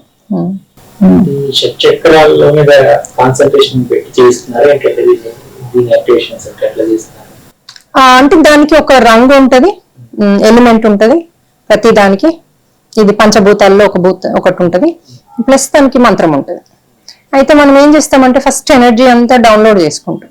హనుమంతుంది, వీళ్ళందరిది, మన మాస్టర్స్ ఎనర్జీ, కాస్మిక్ ఎనర్జీ, వీళ్ళందరి ఎనర్జీ ఫస్ట్ బాగా ఎనర్జైజ్ చేసుకున్న తర్వాత మనము ఒక్కొక్క చక్రాకి వెళ్ళి దాన్ని యాక్టివేట్ స్టార్ట్ చేస్తాం. సో ఒక్క చక్ర నేను చాలా రోజులు చేపిస్తాను, చేపించాక సెకండ్ దానికి వెళ్తాం. సో ఫస్ట్ది సెకండ్ది మళ్ళీ చాలా రోజులు చేస్తాం. అంటే నేను ఎన్ని రోజులు చేస్తానో నాకే తెలియదు, ఎందుకంటే నేను ఛానలింగ్ ద్వారా చేస్తాను హనుమంతుంది. సో ఆయన్ని నెక్స్ట్ వెళ్తేనే వెళ్తాను నేను. సో చాలా మంది ఓపెన్ అయినట్టు వాళ్ళకి డ్రీమ్స్ లో కనబడింది, మొత్తం ఎర్రటి పుష్పం, మేడం నాకు ఇట్లా ఎర్రటి పుష్పం ఇట్లా ఓపెన్ అయినట్టు కనిపించింది, మీనింగ్ ఏంటి అంటారు వాళ్ళు. అంటే మీకు ఫస్ట్ చక్రమ మనం చేసాం కదా ఈ నెల రోజుల నుంచి, మీకు అది ఓపెన్ అయినట్టు చూపించారు. అట్లా అట్లా వాళ్ళకి తెలుస్తుంది అది ఓపెన్ అయినట్టు. మళ్ళీ ఆ ఎనర్జీ స్పైక్ అవుతున్నట్టు, ఇట్లా చీమలు గుడుతున్నట్టు, క్లారిటీగా సెకండ్ చక్రాలకు వచ్చినట్టు అట్లా తెలుస్తుంది వాళ్ళకి. సో ఆ సెకండ్ చక్ర మెల్లిమెల్లిగా ఓపెన్ అయ్యాక థర్డ్ లోకి వెళ్తాం. సో ఈ రెండు ఎనర్జీస్ తో థర్డ్ ఈజీ అవుతుంది. ఎప్పుడైనా ఫస్ట్ది కష్టం, ఫస్ట్ చక్ర మూలాధార. ఒక్కసారి మూలాధార మీకు ఓపెన్ అయిందంటే మిగతా అన్ని మూలాధార హెల్ప్ చేస్తుంది మీకు. ఆ ఎనర్జీ మీకు పైకి ఫ్లో అవ్వుకుంటూ మిగతా వాటిని ఎనర్జైజ్ చేస్తూ ఉంటది అనమాట. కాకపోతే ప్రతి దానికి ఫస్ట్ 3 చక్రాస్ కి ఎంతైనా చాలా టైం పెట్టాలి. ఫస్ట్ 3 చక్రాస్ ఓపెన్ అవ్వడం చాలా కష్టం. ఇంకోటి ఏం చేస్తున్నాం మేము, జస్ట్ ఓపెన్ చేయడమే కాకుండా అందులో ఉన్నవి, అందులో మనం జన్మల నుంచి కర్మలు ఉంటాయి, బ్లాక్స్ ఉంటాయి, అట్లాగే ఈ జన్మలో పెట్టిన బ్లాక్స్ ఉంటాయి. ఇంకోటి ఓసారి ఏమవుతుందంటే మనం చేసిన కర్మల వల్ల కొన్ని బ్లాక్స్ ఏర్పడతాయి అంతకుముందు జన్మలు, ఈ జన్మే కాకుండా. అవి ఇంకోటి అర్షవర్గాలు ఉంటాయి, అంటే చక్రాన్ని బట్టి. సో దాన్ని బట్టి మేము ఏం చేస్తామంటే ఆ డ్రీమ్ లో మనకి ఏదైతే కర్మలు చేసామో చూపిమని అడుగుతున్నాం. ఫస్ట్ కర్మలు అడుగుతాం, చేసిన పనులు అడుగుతాం, బ్లాకేజెస్. అది అయ్యాక నెక్స్ట్ సెకండ్ది మనము బ్లాక్స్ అడుగుతాం. వాళ్ళు ఎన్ని చూపిస్తున్నారంటే ఫస్ట్ చక్ర 50 చూపిస్తున్నారు ఒకసారి డ్రీమ్ లో. అవన్నీ మాకు ఫస్ట్ చక్ర సంబంధించినవి అర్థమవుతుంది. ఫస్ట్ చక్ర ఆ ఫుడ్ బేసిక్ థింగ్స్ సంబంధించినవి ఉంటున్నాయి, బ్లాక్స్ కూడా. అంటే ఇప్పుడు మనకి అన్ని డబ్బులుండి అన్ని ఉన్నా నాకేం లేదు అన్నట్టు జీవిస్తాం, ఖర్చు పెట్టము, ఏది పెట్టాలన్నా భయం అవుతుంది, అట్లా చాలా మంది జీవిస్తారు. సో అది ఫస్ట్ చక్ర బ్లాక్ అవ్వడం వల్ల వాళ్ళకి అన్ని ఉంటాయి కానీ ఏది లేనట్టు. ఫుడ్ కూడా పెట్టడానికి వెనక ముందు అవుతూ ఉంటారు, అయ్యో సరిపోద్దో లేదో. పెట్టడానికంటే డబ్బు లేక కాదు, ఇది సరిపోదేమో, ఇనఫ్ లేదేమో కూర, అవన్నీ సింపుల్ థింగ్స్ కానీ వాటన్నిటితో జీవిస్తారు ప్రతిరోజు వాళ్ళు. సో అందుకని ఫస్ట్ చక్ర ఓపెన్ అనేది మోస్ట్ ఇంపార్టెంట్. కానీ చాలా మంది ఫస్ట్ చక్రనే బ్లాక్ ఉంటుంది, అంటే 99.9%. సో ఫస్ట్ చక్ర చాలా కష్టం ఓపెన్ చేయడం. ఓపెన్ చేశాక ఆ ఫస్ట్ ఫ్లరిష్ సెకండ్ దానికి ఇస్తుంది అనమాట ఎనర్జీ. సో సెకండ్ అయితే సెకండ్ చక్ర స్వాదిష్టానాలో అదంతా మనకి క్రియేటివిటీ, సెక్షువాలిటీకి సంబంధించింది. అంటే మనం ఇప్పుడు తినే ఫుడ్ కూడా ఫోకస్డ్ గా దాన్ని ఇష్టంగా ప్రతి బుక్క ఫీల్ అవుతూ తినడం, దాన్ని ఆ పరమాత్మకి ఇవ్వడం, నీళ్లు తాగిన ఆ యొక్క సంబంధించింది అనమాట. సో ఎంతమంది ఫోకస్డ్ గా తింటున్నారు చెప్పండి, వాళ్ళు ఏం తింటున్నారో తెలుస్తా. కొంతమందికి తెలియదు, ఏం కూర తింటున్నారో, ఏమన్నం తింటున్నారో. అది సెకండ్ చక్ర బ్లాక్ వల్ల. అది అట్లా ఒక్కొక్క దాంట్లో మనకి నేను మనిషిని చూసి చెప్పగలుగుతాను వాళ్ళు ఏ చక్రాలో ఉన్నారు, ఏ బ్లాక్స్ ఉన్నాయని. ఎందుకంటే వాళ్ళ యాటిట్యూడ్ అలాగే ఉంటుంది కాబట్టి. సో ఈ సెకండ్ చక్ర మనం ఓపెన్ చేయగానే అందులో మనము డ్రీమ్స్ అడిగితే సెకండ్ చక్ర అది అన్ని సెక్షువాలిటీకి సంబంధించినవి, అంటే అమ్మాయిని అమ్మడాలు, వేరే కంట్రీకి అమ్మడాలు, ఈ టైప్ చూపించారు వాళ్ళు. ఒక్కొక్కరికి అసలు 20, 30, 40 కర్మలు. అసలు నాకు మైండ్ బ్లో అయింది, ఇది ఏంటో బాబు ఇన్ని చూపిస్తున్నారు. మామూలుగా మనం ఒక్కటి అడుగుతాం, ఇప్పుడు ఉన్న ప్రాబ్లం కదా. ఈ చక్రాస్ ఓపెనింగ్ అప్పుడు అసలు చాలా చూపిస్తున్నారు. చూపించేస్తే వీళ్ళు ఇంకా మనం పశ్చాత్తాపంతో వాటిని సారీ చెప్పుకుంటూ, మేము ఇంకెప్పుడు అట్లాంటి పనులు చేయను, వీళ్ళందరికీ నేను హెల్ప్ చేస్తా, ఇట్లాంటి ఉమెన్కి హెల్ప్ చేస్తా, ఇట్లా ఏదన్నా హెల్ప్ చేస్తా అని చెప్పుకుంటూ ముందుకు వెళ్ళడం ఇంకా మనం. సో ఒక టెస్ట్ లాగా పెడతాను, అలాంటి వాళ్ళు ఎవరో నాకు ఇట్లా ఇబ్బంది పెడుతున్నారు, ఒక అతను నాకు హెల్ప్ చేస్తారా అని ఒకరు వస్తారు మనకి, వాళ్ళకి హెల్ప్ చేయాలి మనం. అంటే అదే కదా మనం ప్రామిస్ చేసింది, ఇక్కడ హెల్ప్ చేయకపోతే అది బో. సో అట్లాంటివన్నీ మనం హెల్ప్ వాళ్ళకి కోడ్ చేస్తూ వాళ్ళతోనే మనం ఉంటూ వెన్నంటుంటూ. సో మరి మీరు ఒక్కరు ఎలా ఉంటారు అంటే మనం ట్రైన్ చేసాం చాలా మందికి. స్పెషల్లీ మనకి వే టు మోక్ష స్టార్ట్ చేశాక మనకి ఈజీగా 100 మంది దాకా మనకు వాలంటీర్స్ ఉన్నారు. మనకి ఎప్పటికప్పుడు కోచ్ చేస్తున్నాం వాళ్ళకి సపరేట్ జూమ్ సెషన్స్ పెట్టి వాళ్ళకి టీచ్ చేసి అవి రికార్డ్ చేసి కొత్త వాళ్ళు జాయిన్ అయితే వాళ్ళకి అవి పంపి మళ్ళీ వాళ్ళకి పర్సనల్ గా వీళ్ళు వాళ్ళకి కోచ్ చేస్తూ అట్లా ముందుకు వెళ్తున్నాం అనమాట. దానివల్ల ఏమవుతుందంటే ఇంకా అంటే ఫర్దర్ తీసుకెళ్తున్నారు. అది మనము బాగా వాళ్ళకి మెంటల్ గా అది చాలా ఇంపార్టెంట్ అన్నది చెప్పాలి. లేకపోతే మనకి వాలంటీర్ వర్క్ కూడా ఇంపార్టెంట్ కదా. ఇప్పుడు కొత్త వాళ్ళకి వాలంటీర్ తోనే వీళ్ళకి కూడా హ్యాపీగా ఉంటారు ఇంట్లో. అరే నేను ఇట్లా చేస్తున్నా, నాకు అంత మంచి జరుగుతుంది అనే కాన్ఫిడెన్స్ తోనే లివ్ చేస్తారు వాళ్ళు. సో అది ఇంపార్టెంట్. అట్లా మనం ఒక్కొక్క చక్రాన్ని యాక్టివేట్ చేసుకుంటూ ఎప్పుడు కూడా సహస్రారం దాకా వెళ్ళకూడదు, థర్డ్ ఐ వరకే వెళ్ళాలి. సో అది చాలా మంది సహస్రారంలో పెట్టుకోండి, సహస్రారంలో ఉన్నారు మీరు అంటారు. సహస్రారం దాకా అసలు వెళ్ళకూడదు. అది నాలెడ్జ్ ఉన్న వాళ్ళైతే సహస్రారం గురించి మాట్లాడరు. ఎందుకంటే సహస్రారం కనుక మీకు ప్రాపర్ గా లేకపోతే ఓవర్ మనం చేస్తే స్టిమ్యులేట్ సడన్ గా సోల్ వెళ్ళిపోతుంది. ఎంబలికం కార్డ్ లేకుండా అంటే సిల్వర్ కార్డ్ లేకుండా వెళ్ళిపోతే ఏమవుతుంది, చనిపోతారు. నెంబర్ 1. నెంబర్ 2, అది బ్లాక్ గానీ అంటే దాన్ని ప్రాపర్ గా చేయకపోతే మనిషికి మనకు మన బాడీ మీద ఇది ఉండదు అనమాట. అంటే వాళ్ళు బట్టలు వేసుకున్నారో తెలీదు, దెబ్బలు తాకితే తెలీదు, ఏది తెలీదు. అందుకని మనం దాని జోలికి మనకు అవసరం లేదు వెళ్ళడం. థర్డ్ ఐ వరకు వెళ్తే సరిపోతుంది. అది ఎంత యాక్టివ్ ఉండాలో, ఎంత స్పిరిచువాలిటీలో ఉండాలో అంత అది బ్యాలెన్స్డ్ చేసుకొని ఉంటది అక్కడ. మనము అక్కడికి వెళ్ళి దాన్ని డిస్టర్బ్ చేసి చాలా మంది అక్కడికి వెళ్ళి అక్కడ సడన్ ఇది ఏవి ఓపెన్ చేసుకోరు, అక్కడికి వెళ్ళి బ్రీతింగ్ చేస్తూ ఉంటారు. అక్కడ ఎందుకు చేస్తుందమ్మా అంటే కాలు సహస్రారం అంటే వాళ్ళు ఏమనుకుంటారంటే సహస్రారం ఓపెన్ చేసి అన్ని ఓపెన్ అయితే అనుకుంటారు. సహస్రారం ఓపెన్ చేయడానికి పోతే పైకి వెళ్తారు, అసలు అన్ని ఓపెన్ కావు. సో ఈవెన్ కొంతమంది థర్డ్ ఐ కూడా బలవంతాన్ని ఓపెన్ చేసుకోపోతారు. దానంత డేంజరస్ ఇంకోటి లేదు. ఏదైనా పద్ధతి ప్రకారం వెళ్ళాలి. ఈ కింద చక్రాజ్ ఓపెన్ గా ఉంది, పైనది థర్డ్ ఐ జోలికి వెళ్ళవద్దు. మనకి ఎనర్జీస్ వస్తూ ఉంటాయి మనం మెడిటేషన్ చేసేటప్పుడు, అది వేరు. కానీ కొంతమంది పేర్లు వద్దు కానీ కొంతమంది 30,000 $20,000 థర్డ్ ఐ ఓపెన్ చేస్తా అంటున్నారు అని వాళ్ళు డబ్బులు తీసుకొని చేస్తున్నారు. దానికి ఏమైతుంది, బలవంతాన ఫోర్స్ఫుల్ గా థర్డ్ ఐ ఓపెన్ అయితే వాళ్ళకి ఎర్త్ బౌండ్ సోల్స్ కనబడతాయి విపరీతంగా. వాళ్ళు వచ్చి మాట్లాడడము అంతా వాళ్ళతో ఉంటది వీళ్ళది. ఇంకేమవుతుంది, వీళ్ళు తను ముయ్యరాదు. 24 hours ఓపెనే ఉంటది. ఆ 24 hours కనబడుతూనే ఉంటాయి. ఆ చూడకూడని అని కనబడతాయి. వాళ్ళకి ఇంకా నరక ప్రయాణం అవుతుంది వాళ్ళ జీవితం. వాళ్ళకు చూడకూడని అన్ని మనం ఇక్కడ కూర్చొని చూస్తే ఇంకా వాళ్ళకి నిద్ర లేదు, ఉండదు కదా. ఇంకా అది ఎప్పుడు ఓపెన్ మళ్ళీ వెళ్తారు వాళ్ళ దగ్గర క్లోజ్ చేయమని. వాళ్ళకి క్లోజ్ చేయరాదు. వాళ్ళ క్లోజ్ ఎట్లా చేయాలో తెలియదు. వీళ్ళకి బలవంతాలు ఓపెన్ చేయని చూస్తే కానీ క్లోజ్ తెలియదు. సో ఇంకా వాళ్ళకి చనిపోతారు చాలా మంది అట్లా ఓపెన్ అయిన వాళ్ళు. సో అందుకని ఈ చక్రాస్ అన్నది చాలా చాలా సీక్రెటివ్ ఇదన్నమాట.